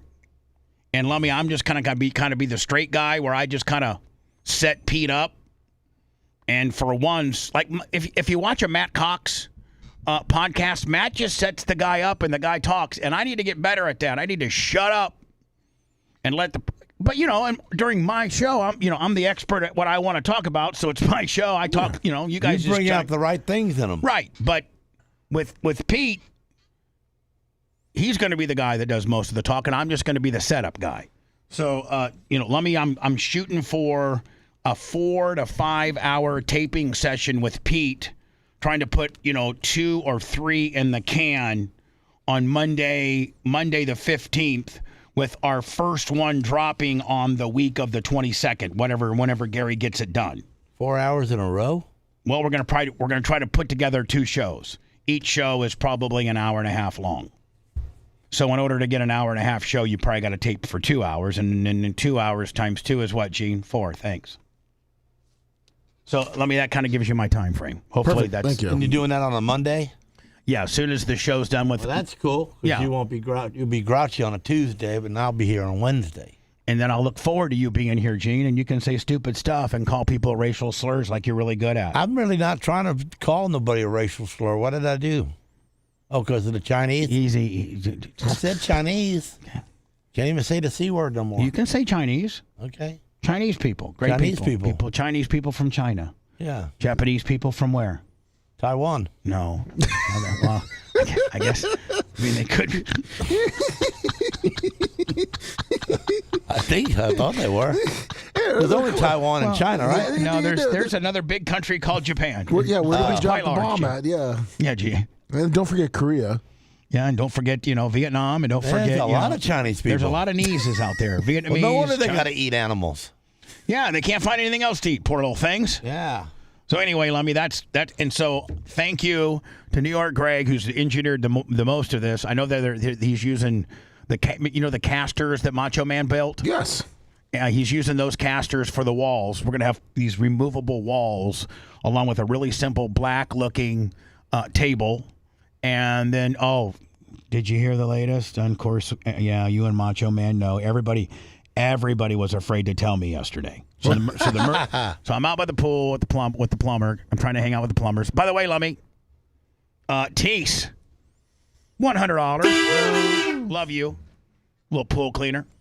So I'm out there with the plumbers and the grandkids, hanging out with the grandkids.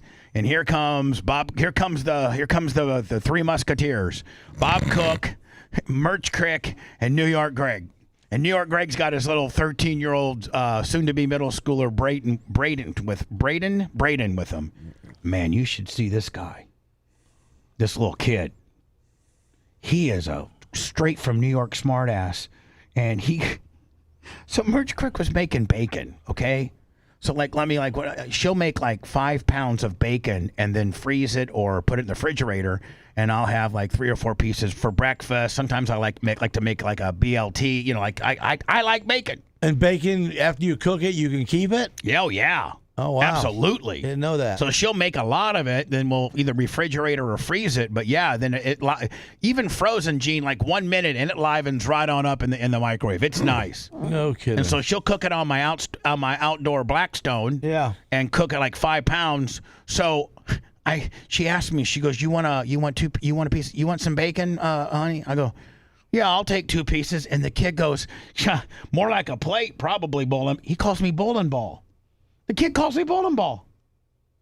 That's probably a close good funnier. name. The kid's funnier than hell. His name's Hey, Braden. bowling ball. He's Braden. His name's Braden. Well, I actually spent some time talking to him, and he's really a very smart, really well-versed kid, but he's got a little mouth on him. Just like his dad, New York Greg. I was going to say, he takes after his dad.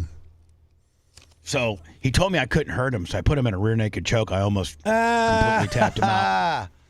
How do you feel? He goes, man, that was pretty stiff, bowling ball. I was ready to tap out. Kid's funnier than hell. Oh, my God. So I'm sitting there, and they make Bob Cook, the elderly statesman, tell me the information that everybody's afraid to tell me. And let me, you know what that is, don't you? Yes. Gene's going to have a heyday, too, on this one. Yeah, What Gene, was it? Oh, yeah, Gene. You think Gene? Oh, yeah. You know, you can predict when he's going to get churned up, can't you? He's going to get churned up, have all types of editorial comments here, and end up I just want Nick, the gun guy, to know that I'm very appreciative for him. I know this isn't his fault, but when we were in here building the studio, Lummy, I wanted to go real, like we could have got it bought yesterday, plexiglass. Everybody talked me out of it, said we had to go tempered glass. I was worried about, just the availability, and glass is so fragile and what have you. And it's Friday. It's supposed to be put up, right? Yeah, today it's supposed to be put up. So supposedly, here comes Gene. It was the people that make the glass were taking it out of the oven because it was getting tempered, or I don't know. They bumped something and broke it. And it broke. And now we're looking at how many weeks? I don't know. I didn't hear the final. Well, see, let me tell you I didn't hear the final. I am making my own glass for that window. I'm not going to give you a date because you know what? You got your own deal going on. But in that case, we need to cancel Nick the gun guys. There you go. Because I'm building one. After looking over and talking with the Macho Man, we can't be moving them machines backwards and shaking them up. Yes, you can. No, we can't. We need to open the glass on the front and get to the buttons. No, we're not doing one. Yes. No, we're not doing that. We're not doing one where we're opening up glass panels. Nothing like that. You don't even know what you're talking about. You don't know what you're talking about. Yes, I do. It's my building, and I'm doing the way I want it. Right. Well, it looks good. It's got aluminum 4x4 beam that goes down the center, and as the glass locks into that beam, it's key loaded at the top. You can't even open up the glass unless you got a key.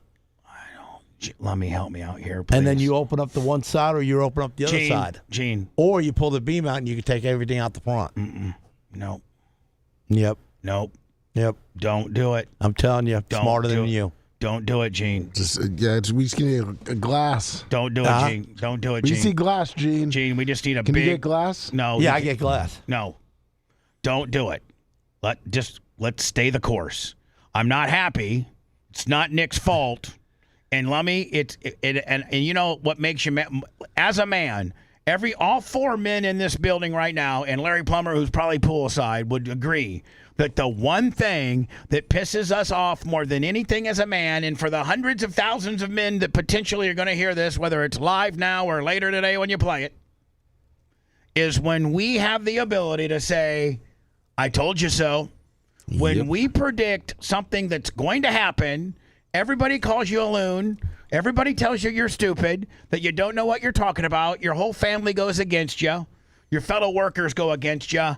And then because you're a 60-year-old guy that's somewhat worldly and lived life and seen things and just know a little bit more about just situations and how things work. Who's that, you? Yeah. Just like you, Gene. How many times have you told one of the young guns there at the powder coating shop that then you need to do it one way, they did it another way, and it end up screwing up, and you said, I told you so. How'd you listen to me to begin with? it would have been okay. Yeah, the reason why I own the business and you don't is because I'm smarter than you. And the reason why it happened is because this happened, and it's exactly what I said was going to happen. Yeah. Now you're taking an L. So, Lummy, when we were putting the studio together and Nick was sizing this all up, everybody told me I was crazy. Bob Cook told me I was crazy. Macho Man told me I was crazy. I'm like, I don't want to go with glass. I want to go with plexiglass. We can get it in 2 days. It's probably the same cost, maybe a little bit more, maybe a little bit less, but it's comparable in price.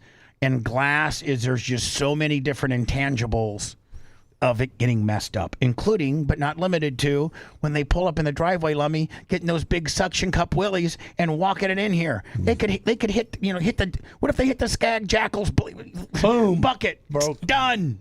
Or even the pebble outside. Yeah. Well, guess what? Yesterday, when they were taking it out of the tempered oven, I don't even know much about glass, but this is what was told to me. Yesterday, when they were taking it out of the oven because they had a today delivery, it broke. So now why did we have to worry about a tempered glass anyway when all you had to do is put a sheet of clear tint across the back of it and nothing can happen to you anyway when you break it? I don't know, Gene. I wanted to go plexiglass. Plexiglass. I could have bought the high end plexiglass. I got overruled. I could have bought the kind of plexiglass that they have like at the bank tellers, the real high end stuff. The plexiglass they put on NASCAR windshields. Yeah. Well, anyway, the glass broke, and I heard we're 2 weeks out. So, is that what you're hearing, Lemmy? What do you tell me? Hold on. No, yeah. Stop holding back. Just let it out. I don't care how stupid I look, how stupid Nick looks, how stupid you look, how stupid the business looks. I don't care. I just want you to let it all out. Don't hold back. I did not hear the time. I have not heard a time like when they were going to get it. So I just thought it was up in the air. Don't hold back. No, I'm not. I don't know a time. I was not told a time. Let's measure this hole when I leave, and I'll show you what kind of time element I can do it in. With your door frames? No, I mean, I won't put the doors on it, but I'm going to tell you something. The doors are bad to the bone. I can't even visualize. Maybe after the show, hold on. Maybe after the show, you can walk me. We can go over there and you can walk me through it. Maybe we can do that. Okay. But just right now, I'm over the whole situation. I do know this, Lemmy. We need that area closed because it screws up the air conditioning game. Yes. And we're using a step and repeat right now. We're like a bunch of Jamaicans right now. But it's working good, too, so don't. Yeah, I know, but do you know how much more efficient the glass would be? Way more efficient and way more nicer, and it'll finish up the room. Yes.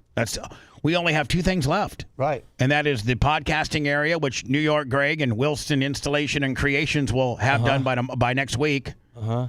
They've already bought the lumber. They've already cut the desk. Like, it's done. Lummy, I have 2 extra chairs. We got the 3 extra Lummy, technically wise, we got the chairs, the mics, and the cameras, and the lighting. Do we not? Yes, yeah. So we got that in. Greg and Wilson has to build the table and the walls that are movable.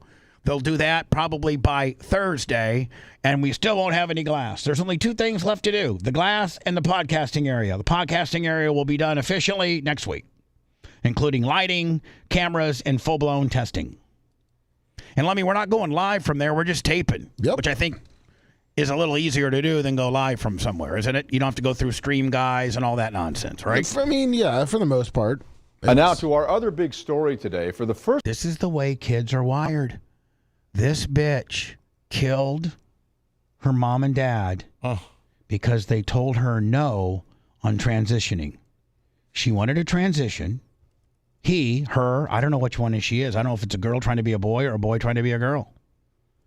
And they're like responsible, level-headed parents said, no, you're not going to do that till you're an adult. You move out of the house and you can make your own decisions. And you can then at that time lop off your penis and put on a set of knockers and wear lipstick and do whatever the hell you want. And the opposite one of a girl becoming a guy, they can make a real one on him too? They can put a wiener on you, yes. They take. And it moves when you get aroused? No, it's or you just got to pump it up. It's like you got to pump it up. Yeah. But it hangs there, and then when you want to do something with it, you pump it up. And then when you're done having your party, you deflate it. But to each its own. If you want to pump up, go ahead. But you should be an adult when you make that decision, and you shouldn't kill your parents when they're being good parents and just saying, hey, listen, before we're lopping stuff off and being one way or another, You need to be in where was this at? California? Because they know if they go to jail in California, they'll get a free one. Salt Lake City. Oh, yeah. And now to our other big story today. For the first time, we're hearing directly from Mia Bailey on the moments that led her to killing her parents. And this police... Well, I think it's a guy. Oh, it's a guy being a girl? Mm-hmm. I can't interrogation video. Bailey explains how and why she did it. Our Samantha Hoffman watched the video today. And what did Bailey say was... So, even the news is pandering to him and or her. Yeah. Well, why? And, I mean, like, because I don't know. I don't know why you have to give that person the pronoun. You should, you know what? You should pronoun based on their chromosomes. And I bet you this person, Mia, is an XY, which is a man. Females are XX. Reason for all this anger towards her parents. Man, Salt Lake City looks like a crap hole. Jeez. Doesn't it? Yeah. Good luck. Probably cool for four-wheelers. Bailey cites years of turmoil with her parents, but she says the last straw was her mom interfering with a gender-affirming surgery. Now, I'm going to play some clips from this interrogation and speak with a body language expert as warning some of the contents may be disturbing. I told her I was going to kill myself. My mental ability was declining. That's why I needed that surgery. In June of 2024, Bailey says she was dealing with an abusive family, was homeless, and looks like Corey Feldman. Oh, yeah, I can see that. $20,000 in debt from fees with transitioning. Keeping her together was her plan for a gender... See, but here's the deal. She looked regular there. But hold on. Like the news, obviously she's not had... I'm not gonna pander. Obviously, he's not had the gender-affirming surgery because that's what he killed his parents over, and they said no. But this is a guy.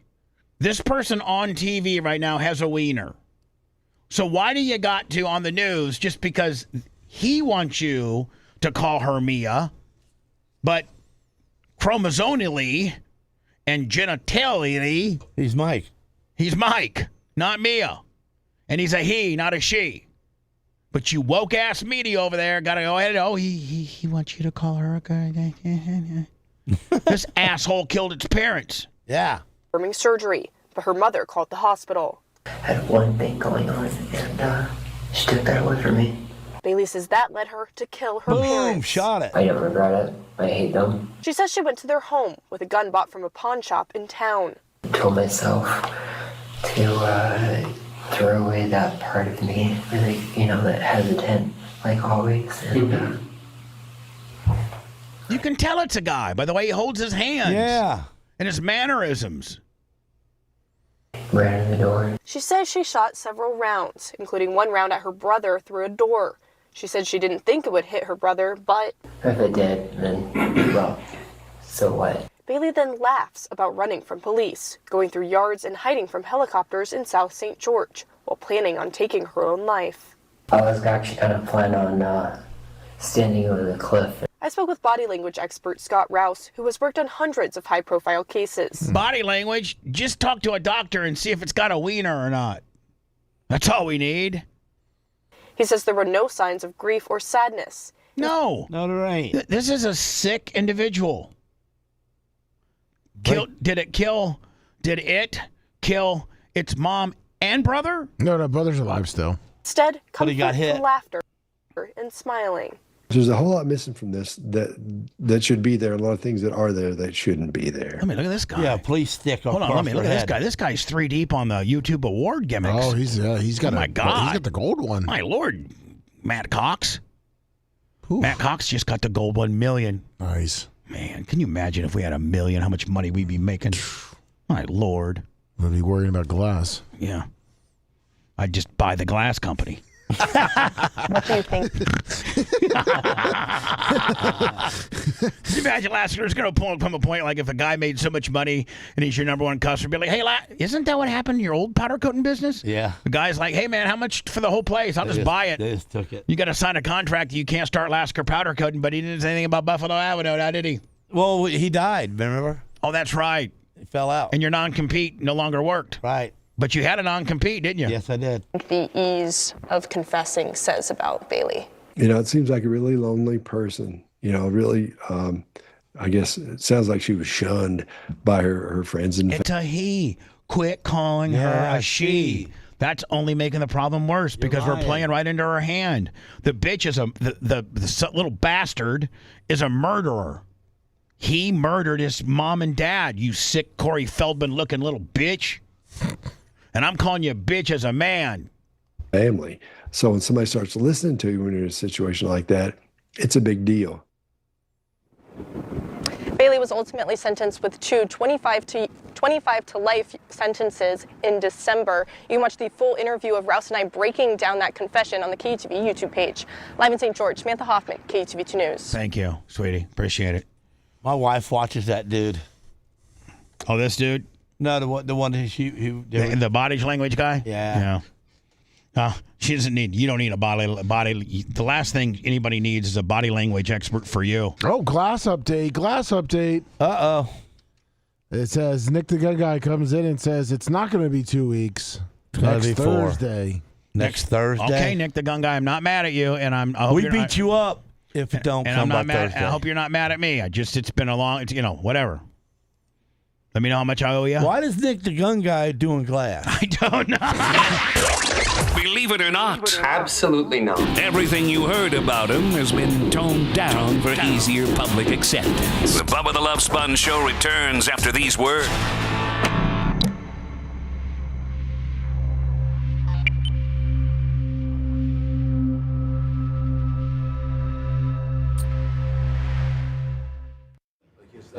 That's a side gig. Ain't gonna be nothing that's like that, man. You're gonna use aluminum beams. You're gonna pop it in there, and put the side panel thing, and screw it to the wall. Boom, you're done. I'm at it. Easy peasy. Gene's got it all figured out. I watch my glass guy every day. I've been next to glass for 10 years now. So let me show you something, Sponge. So in the center is a 4x4 beam, and it sits on a bracket on the bottom. So when it's got a lock comes out here, you unlock it. When you unlock that beam, you can take this out and not have no beam in the center. So if you want to open up the door and take everything out, you'd be able to. Now, it's got the glass goes like this and it's inside. Boom, boom. There's no way for you to hit it, crack it, pinch your finger in it, or open it without up here. The lock key goes into the side like a barrel key. That sounds really expensive. I got my next door neighbors doing it, man. I know, but even his cost is probably $3,000. I'm getting this thing for like $800, slab of glass. I don't know that I'm even going to pay for it. You know what I'm saying? Well, let's see if, because we're scheduled for next Thursday. If he fucks it up, we'll go with your guy. Well, I'm working with my guy. I want to build it anyway. Because if I get it fucking for nothing, then I'm going to roll it. And if you don't want it, then we just lay it to the side. You just can't lay shit to the side. We're done laying shit to the side here. Okay, but I'm just saying this is a badass piece. We'll talk to him today, but don't lock it in. It goes right down the center of that black, so you don't see it. Right. It's black aluminum. Right. The aluminum sits up inside of it. It's got a hinge on the side. It's all the way down. There's no way for it to lean, loop, shake. I get it. It's badass. Right. Okay. Is it like a shower door, kind of? A little bit? No, it's a commercial door glass. It's called a door glass. They're doors. Okay. They're doors. Well, see if you can get a price from them. But don't commit to nothing. Don't what? Don't commit to anything. Well, I put all that glass in my house, that bulletproof glass in my house, which would have been about $80,000, $87,000, for $16,000. Oh wow! Oh wow! the glass in my office, you've seen that where it separates me from the shop, and then my little side piece right there. He didn't charge me a dime for it, and he put it in, and he installs it.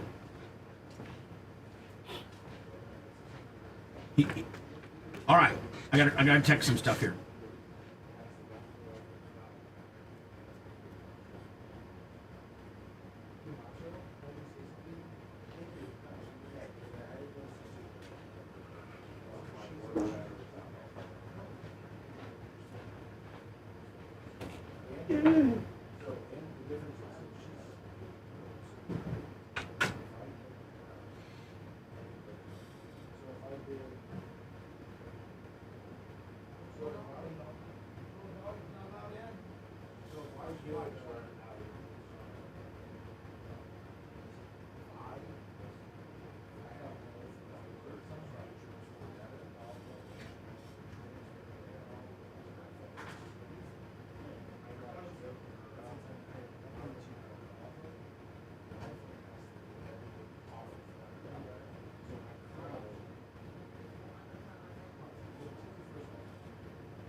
Hey, Macho, go ahead and buy that. You have to. Go ahead.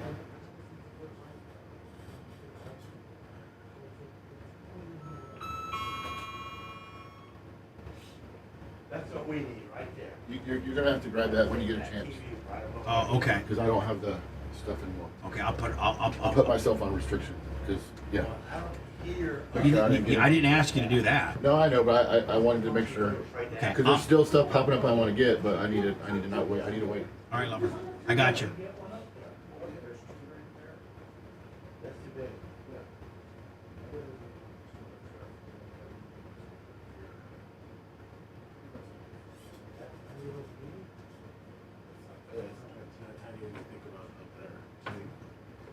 So we're trying to figure out how to where to put we even thought about right here, off to the side, something.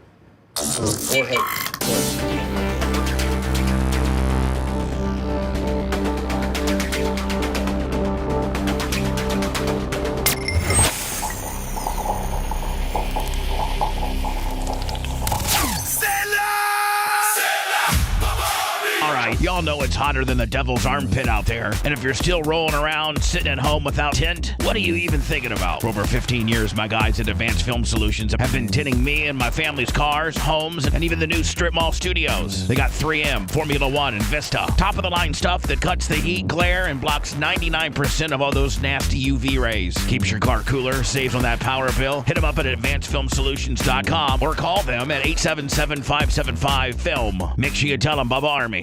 I'm the bus lady. Hey, lady! I was so constipated I could hardly drive. Sounds like you should call and tell Bubba all about it. It's the low-priced answer to a high-budget problem. You're listening to the Bubba the Love Sponge Show. Oh, Lummy, I got somehow distracted. God, this was early on the show, and that was when I was talking about how you and I got and then I think I got squirreled on asking people to subscribe to the YouTube channel, but I was talking about the dynamics and data when we were talking about, our highest ranking cities and the various data that we can get from Facebook and YouTube and various platforms and what have you. And that's when I was saying, I think at that time we were 110 away from reaching the 144,000 plateau on YouTube, and now we're only 90 away. There we go. All right. So I was talking to Lummy, I think last week, and I got some dynamics or some information that show that that not live as it's happening 6 to 10 as the show is live, but do when the most people watch and or listen, and this is including Bubba Army HQ and Tune, this is kind of all in, 4 to 9 p.m. is when the most amount of people get the show. From 4 till 9, which made me feel really better about if we'd ever quit mornings.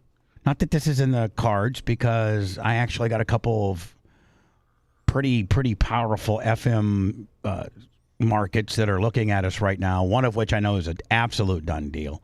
And that's all predicated on us doing mornings. So you got the great JVC too. So of course, and I got my boy Gentry. Wouldn't you think that half of them people at 4 to 9 are watching reruns because the show is so good in the morning? They want to watch it again. Maybe I think there probably is a maybe 15 or 20% that might double dip. Maybe they watched it live. They missed a little bit of it. They went back. Maybe there's probably a little bit of that. But, the majority of the people, so that, if I ever was to make a change, which is not it's not in the cards right now. Especially with me picking up 2, which puts us at what? We got Tampa, Phoenix. We got 4 right now, right? We're about ready to have 6 and maybe 7. Nice. So at that point, that's pretty impressive, and then that'll turn into 10. Good. So that's great. Because I'm not funny in the afternoon. But I'm telling you right now, man, that 11 to 2, that's where we're going with this. If things ever change, we're going to go 11 to 2. You could do 11 to 2, couldn't you, Gene? I don't know. 11 2 kind of hard. No, Gene. Once by that time, if that happens, COVID will be running your show. Oh, okay. I can do it then. Yeah, I mean, this is probably well over a year. Yeah. If I even do it. And here's the thing. I mean, maybe I can't even do it. I don't know. But statistically, more people watch and cume and listen and participate and download and re-listen to the show from 4 until 9. So, 11 to 2 would be perfect. That's crazy. So, yeah, that's what I got distracted and I was looking at that. And by the way, the commercial that we were running for Advanced Film Solutions, that's when we were still trying to pull off the bamboozling that we were going to be in the strip mall. And that's when finally I met with all my guys. I'm like, you know what? Let's just be honest. Merch Creek bought a badass house in Pasco County. It has a very large garage that I don't need. And we'll turn it into studios. We'll save the money. And have we don't need to lie. We have a very thick, rugged African-American man that watches out our whole property. Yeah, so the next door neighbor, Mike and his wife's dad, Harold, is a really thick, badass African-American dude that will whip your ass on his lark. And, one of these days I'd like to build a gate and do other things and even make it more secure. But we do have an extensive surveillance system. So, and the trolls and what have you have already outed the property and the address, and most people know where the hell it's at. And I'm heavily armed, and I would love to shoot somebody. And I got a really badass pit bull that absolutely will freak out on you if you're a stranger. Ask the Terminex guy; he almost got his ass bit. So I feel confident to let you know that indeed these are my home studios, not. Because it's sad that we have to sit here and lie in fear of what people that don't like us are gonna do. Yeah, like it's pretty sad. Other people have studios that are from their home and what have you, and I'm not trying to make life hell on them. I'm not on any hate forums trying to out that person or what his address is or anything like that. I don't do any of that. I don't have time for it. So we're finally like, no, we don't have to sit here and lie. Let's pound our chests and said, yeah, we're doing it from Bubba's new house. Or actually not Bubba's, Merch Creek. She owns it all. I'm nowhere to be found. If I pissed her off, she could really wreck my world. She could. My sister could take my truck, and the Merch Creek could throw me out, and I'd have a no house, no. And you already got rid of the motorhome, or is it over at the racetrack? No, I got the motorhome. Oh, you still got it. But guess who owns it? Uh-oh. She does. It's not in my name. So you'd be living in the Crown Vic. No, I'd be living at Lasker's or your place or I go to my sister's or my mom's. My mom's I actually go to my mom's, but I don't know what we would do studio-wise. Live from the Janie Cake Studios. Live from Bubba doesn't have a job anymore. Live from all you're going to do is get Bubba Army reruns. I could buy you a mic and a speaker, but you didn't give me no amp, so I don't know. That's right.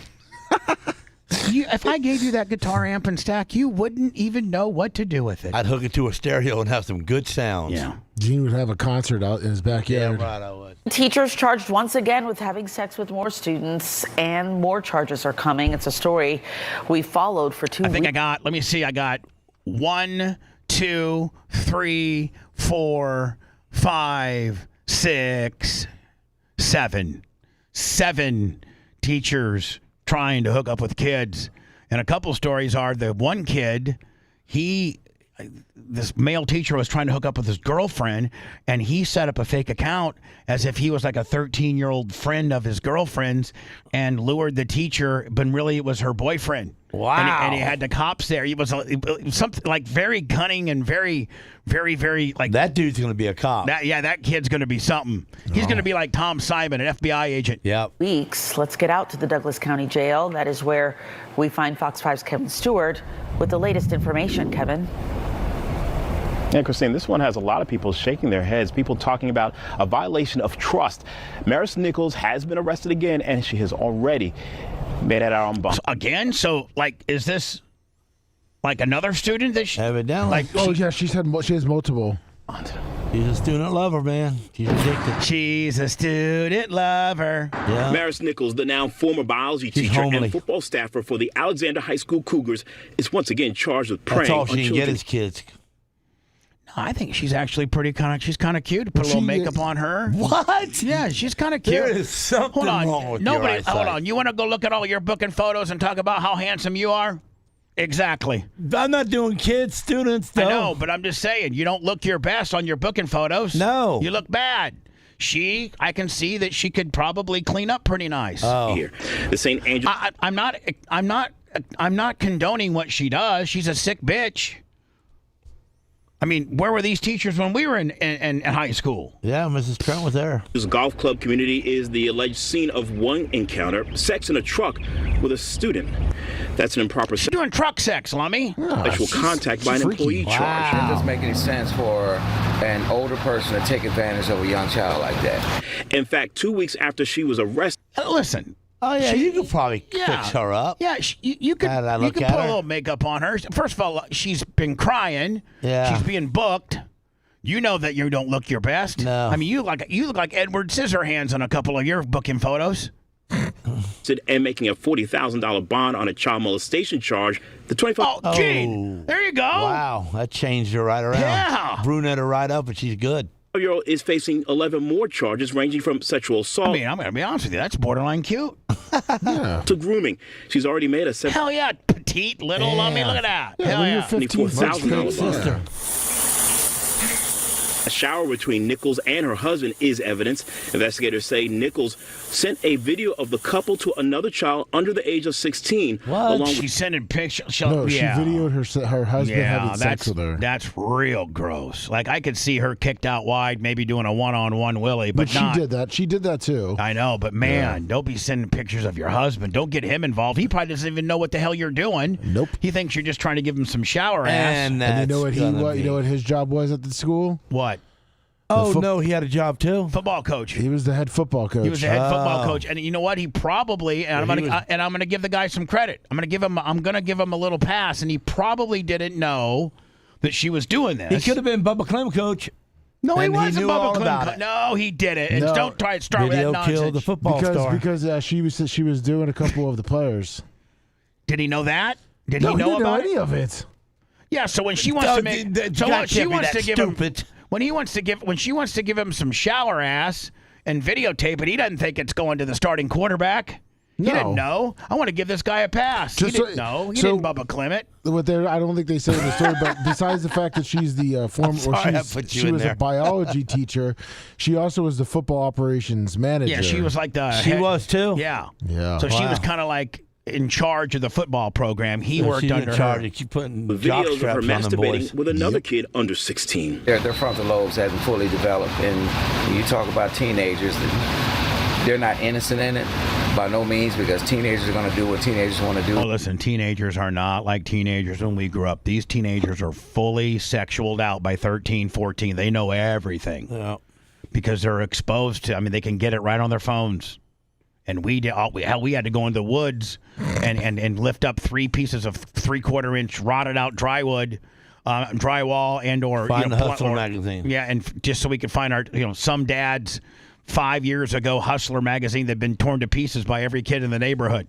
But as an adult, you have go to the 4th tree, make a right, go to the 3rd tree, look for the leaves and the plywood, lift the plywood up, it will be right there. Mayor 74. to be the one that says, hey, this is the wrong thing to do. So far, there are 6 alleged victims. We understand at least Yeah, what a nice football place, huh? Yeah. Let me look at that. Ooh. AstroTurf. With the nice hill there. Nice big hill. Cool. Jeremy victims. 6. victims. 6 dudes. Nope. 5. And a girl? Yep. And a girl? 5 dudes and a girl? Yes. Was she a cheerleader or something? It doesn't say what she was. We understand at least 2 of them have been student athletes. This dad has one message for Nichols. She's going to prison for a long time. This is Georgia too, right? Yes. So they, those judges. Yeah, they don't put up And the with it. justice system. They should throw the book at them. Now, I've been told that this case is not closed. Investigators continue to work this case. We're live in Douglas County. Kevin Stewart, Fox 5. Thanks, Kevin. What do I got here? Where's my volume? Another teacher story. Investigators say the alleged abuse with a student started in 2015 when the victim was between 10 and 12 years old. Oh, man. That is just wrong. Grooming, baby. That's wrong. That is human trafficking, grooming. Yep. 10-year-old. Let's see what this wildebeest Yeah, looks like. let's see what this beast looks like. After the two connected through a video game. The victim only came forward this year. Now 10 TV's Ava Hedges has a warning for parents. According to a case report from the city of Delaware, the former substitute and the victim had known each other since the victim was in elementary school. But here at Willis... This has got to be a beast. It has to. There's no way that a hot-looking chick would dip down to 10. We said that before. I know, but this has got to be a beast. Poor thing couldn't get it anywhere else. No money. Intermediate school is when the case report says the inappropriate Frank B. Willis High School. relationship started. According to court records, it started when the victim was in junior high. Burgundine is accused. Yeah, beast. Oh, yeah. Beast. How about your makeup now there, Spun? Inviting Gonna the fix victim to that play one? an No, you can't fix that. She's broken. online game with other students from Willis. We know from an affidavit that Burgundine then used the private chat function on the game to exchange phone numbers with the victim. Sergeant Michael Weiner with the Franklin County Internet Crime... He looks like a cop. He looks like he's getting ready to go out and work jogging. Crimes Against Children Task Force says that while messages exchanged between an adult and child could be innocent, a parent or guardian should know it's happening. They should feel comfortable letting their parent, guardian, somebody they know and trust. It should be something they feel comfortable sharing with that person. Because, again, it may be innocent, but it may not be. Listen. No adult needs to have any type of interaction with a 10 to 12-year-old. No. Even if you're their teacher. No. You need to run it all through their parents. You don't need to be talking to 10 and 12-year-olds. I don't care under any circumstances, even if they're your kid, if you teach them. No. Zero. No. Never be alone with them. Always have somebody there. Talk to them in class. If you're going to have like a private tutoring session, have the door open. Like you got to be smart. Well, but this beast, she couldn't do anything else. In this case, the affidavit alleges that talking online then led to Burgundine and the victim meeting in person. Weiner says that even if the adult is not a stranger, a parent or guardian should know about the interaction. Even if it's somebody they do know, if they don't feel it's... Why don't you give us the particulars as to what happened? Yeah, no kidding. We don't need to know what, we know how to parent our kids, please. appropriate, again, we would highly encourage them to... It's a no-brainer. If you own a 10 or 12-year-old man, they don't need to be talking to anybody outside the family, period. Share that information with somebody they know and trust. The affidavit says the two met at public parks in the city of Delaware and in private, at one point even inviting him to her son's birthday party. The case report states that the inappropriate relationship and sexual... Grooming him, which led to multiple sexual encounters over a period of 2 years that occurred at multiple outside locations, including a construction site, a wooded area close to their house, and in her residence. Their sexual encounters also led to their sexual encounters also led into his early adulthood years later. So she went and got him at between 10 and 12 and then went and re-dipped later? Yes. Yeah. Abuse continued on and off until early 2017. Weiner says that although he's not on this case... If an adult is... All right, thanks. This guy's it's not even his case. Thanks, They're just bringing him in like an expert. Duh. And everything he's telling us, we know. She's a beast. She blasted a 10-year-old for 2 years, then re-dipped when he was an adult. Send her away for 25 plus years. Period. That's what we got here. Automatic microphone shut off. Engage. Why? What'd they do now? Bubba the Love Sponge Show returns after these words. I thought the fat one didn't really talk that much.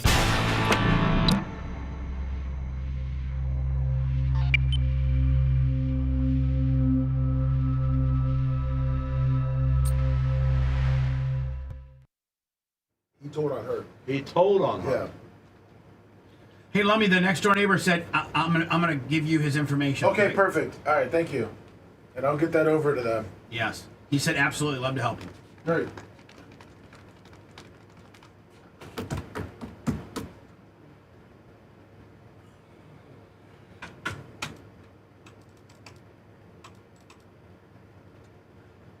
The Chatamongos.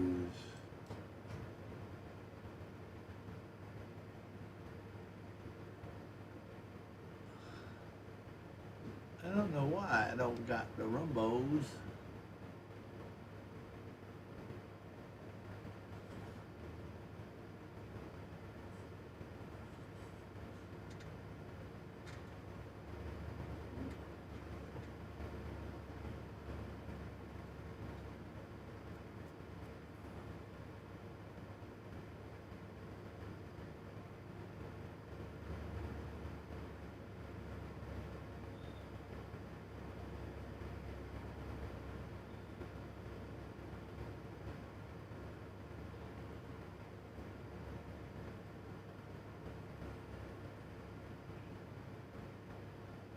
Internet Fred Chattabungos checking in. Bright Farm, good morning. Dirt Merchant, morning. Good morning from Denver, Colorado. Pull your luck.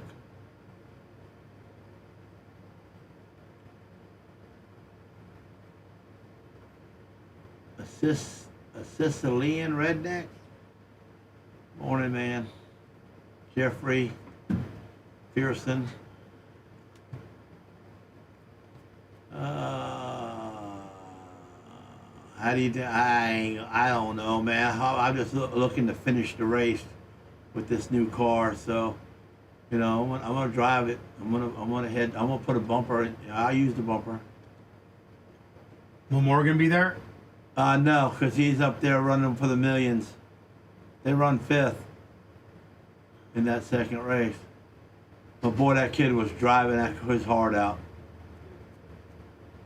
Yeah, I like that new purple car, man. I'm not thinking it's going to be purple, though, at the end. Steve, the grumpy old man, morning. I don't know what I got right there at Jefferson. But, ciao. What's up, Felix? Right from John's Island. Morning. This is the bitch that the Joe, Palm Harbor thank you. accountant that got arrested for, wasn't it stealing from Hogan? Yeah. Yeah, the Palm Harbor, yeah. Yeah, right here. Michael Thomason, $40. Boom.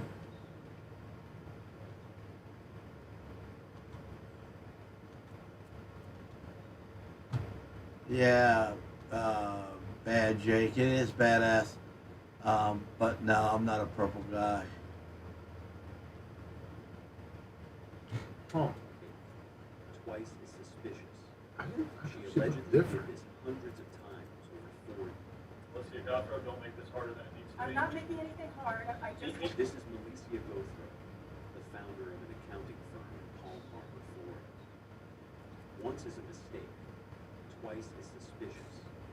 She allegedly did this hundreds of times over 4 years and left a wire transfer record for every single one. I just want to know what this is. Bad Jake. Probably, oh, well. Thinking about yellow. $4 years of allegedly siphoning money out of accounts she had been legally authorized to sign on. By the time agents from the Federal Bureau of Investigation walked into her Palm Harbor office, prosecutors said they had already traced every wire, every transfer, every signature, back to the woman in this footage. And every dollar led to the same set of accounts. Hers. Before we go any further, I have to Jeff ask Pearson. Yeah, okay.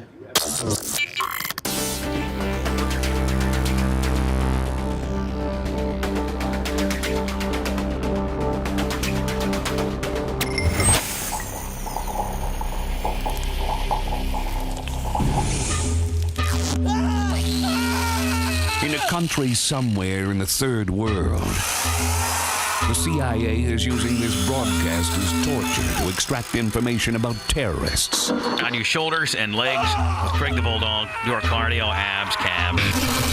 He thinks Evan is doing his patriotic duty. Oh, yeah, my pleasure, too. You're listening to the Bubba the Love Sponge Show. I got a couple teacher gimmicks, but Man, we're out of time. Yeah, we are out of time, but this showed up, Lummy, on the American Body Cam Truth, and this is the Melissa Gordeau or whatever the hell her name was. Gutherex, that supposedly, and I don't know if it was ever. No, I mean it came out that she sold $890,000 and from an unidentified public figure. From an unidentified celebrity. It says here, Florida accountant indicted after stealing $890,000 from a celebrity client. Well, isn't it Hogan? Yes, but it's our opinion that it's Hogan. Correct. But because it was his former accountant. Well, a guy that runs his estate named Terry McCoy, she worked for. Well, yeah, they have businesses. No, but he runs the estate. Yeah. Well, no, but, I mean, hold on. Why wouldn't he be in trouble? Well, there's multiple. I mean, it's from May. Hulk Hogan's former accountant accused. So it's like it's known that. Man, why wouldn't Brooke, just like Paris Jackson, Michael Jackson's daughter, is suing the Jackson estate for misappropriation and mishandling of the estate funds, why wouldn't Brooke be able to maybe sue the Hogan estate for misappropriation when you got, you can't bird dog and police, $900,000 that's being ripped off by a person that runs the estate's accountant? Because Brooke's a real woman. She doesn't think that she needs to put herself through grief. I don't know, man. She's over full money. She's full hot right now on this whole deal. Do you know what they told her yesterday? There was no autopsy. What? You can't do that. They told her yesterday there was no autopsy. And do you know the Fitzgerald guy? That was his family doctor. Yeah, Gerald Fitzgerald. Did you know he was also the doctor of Test? Our good friend Andrew. Andrew Test Martin, who died of a prescription drug overdose. Do you know who his physician on record was? Dr. Gerald Fitzgerald. Huh? Same guy. Who? Dr. Gerald Fitzgerald in Largo. Mm-hmm. And do you know who signed the medical examiner's form? Nuh-uh. On Hogan's autopsy report? Really? Dr. Gerald Fitzgerald? Do you know how many autopsies and or dead people reports Dr. Fitzgerald had been on prior? None. 0? Right. And do you know how common it is? Not that when a person dies, they call the family physician to come in and do the medical examination? Not very. When all you are is the family physician? And you don't use the hospital personnel and or coroner or medical examiner to examine. When your name is Hulk Hogan? When you're the most famous person in the world, one of the most famous people in the world, you don't call the guy that writes the Z-Pack to come in at 11:30 in the afternoon, nearly noon, and write the death report as to why that guy died. Unless maybe you're the guy that's prescribing him stuff. Not the guy running the Tropics Family Care? No? Nope. And when you're Brooke Hogan and your dad died, and maybe you told him off and cut a promo on him and told him you don't want to have anything to do with him because he's a piece of shiz. But time does that people can't come around. The way that he treated you, he wouldn't even walk her down. He wouldn't even walk her down the aisle to marry her husband. I say he was poisoned back then. There was a private ceremony in Orlando. Steve's mom and dad came down from Detroit, I think, with his brother. 3 people. Brooke knew that Hogan would not want a big, elaborate dealing with a bunch of people. Hogan was just not, unless you were paying him a bunch of money and selling 62,000 cases of his beer, he ain't doing nothing for you.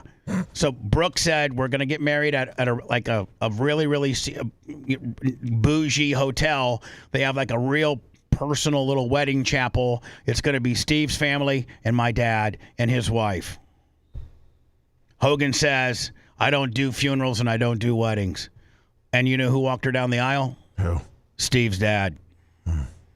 You could have rented me. Rental Alaska. And so, as she's been, we can't read your writing, my friend. We just have a great day, Bubba Army. Oh, there you go. Thank you. You as well, my friend.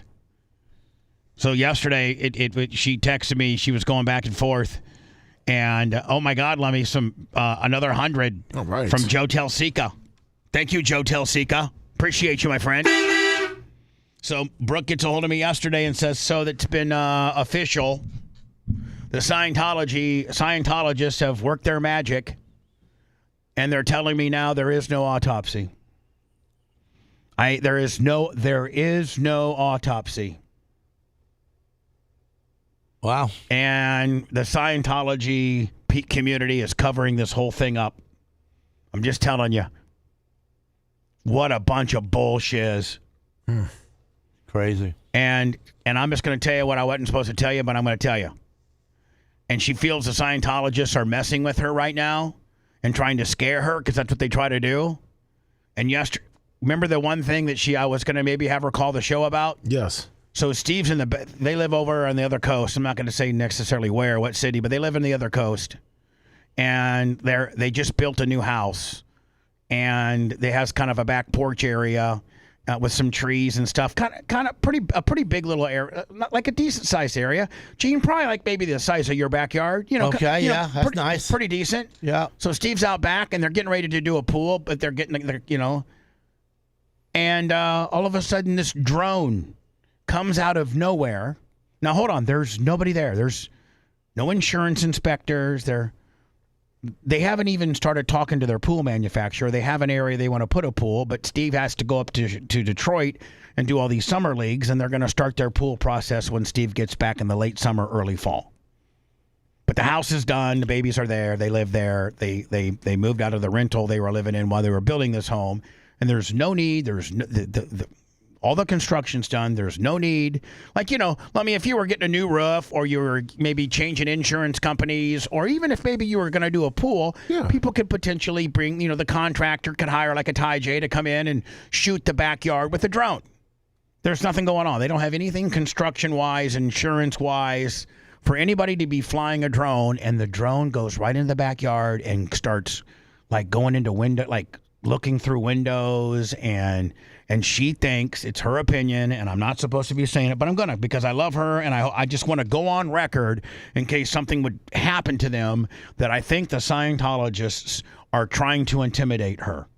And she said when she first moved to Orlando about 3 years ago, they went from when he was playing for the Solar Bears, Lummy. Yeah. And then after he, no longer is playing, they moved on the Atlantic Ocean. But when she first moved to Orlando and opposed Terry dating who he was dating and ended up marrying, she was getting droned back then too. Now, these shady Scientologists, I'm scared of them, and you should be too, but that's the kind of thing they do. They try to intimidate people, and they absolutely positively have the city of Clearwater wrapped up around their finger. And she can't. Now they're saying, because she started filing some legal papers on behalf of a great attorney that we know. Yeah. That lives that way. And that guy's no joke, man. That guy is, I'm not going to mention his name, but you know who we're talking about. And Gene's had some experience with him. I've had some experiences with him. You're good friends with him. And he is no joke. He's not afraid to get dirty. He will do things that a lot won't. And he has ruffled some feathers on her behalf to try to get this autopsy. And now they're saying there is not one. Oh. Dr. Fitzgerald signed their certificate of death. There's nothing else to see as to why, how, and when, or who, or what, more importantly, what might have killed Hulk Hogan.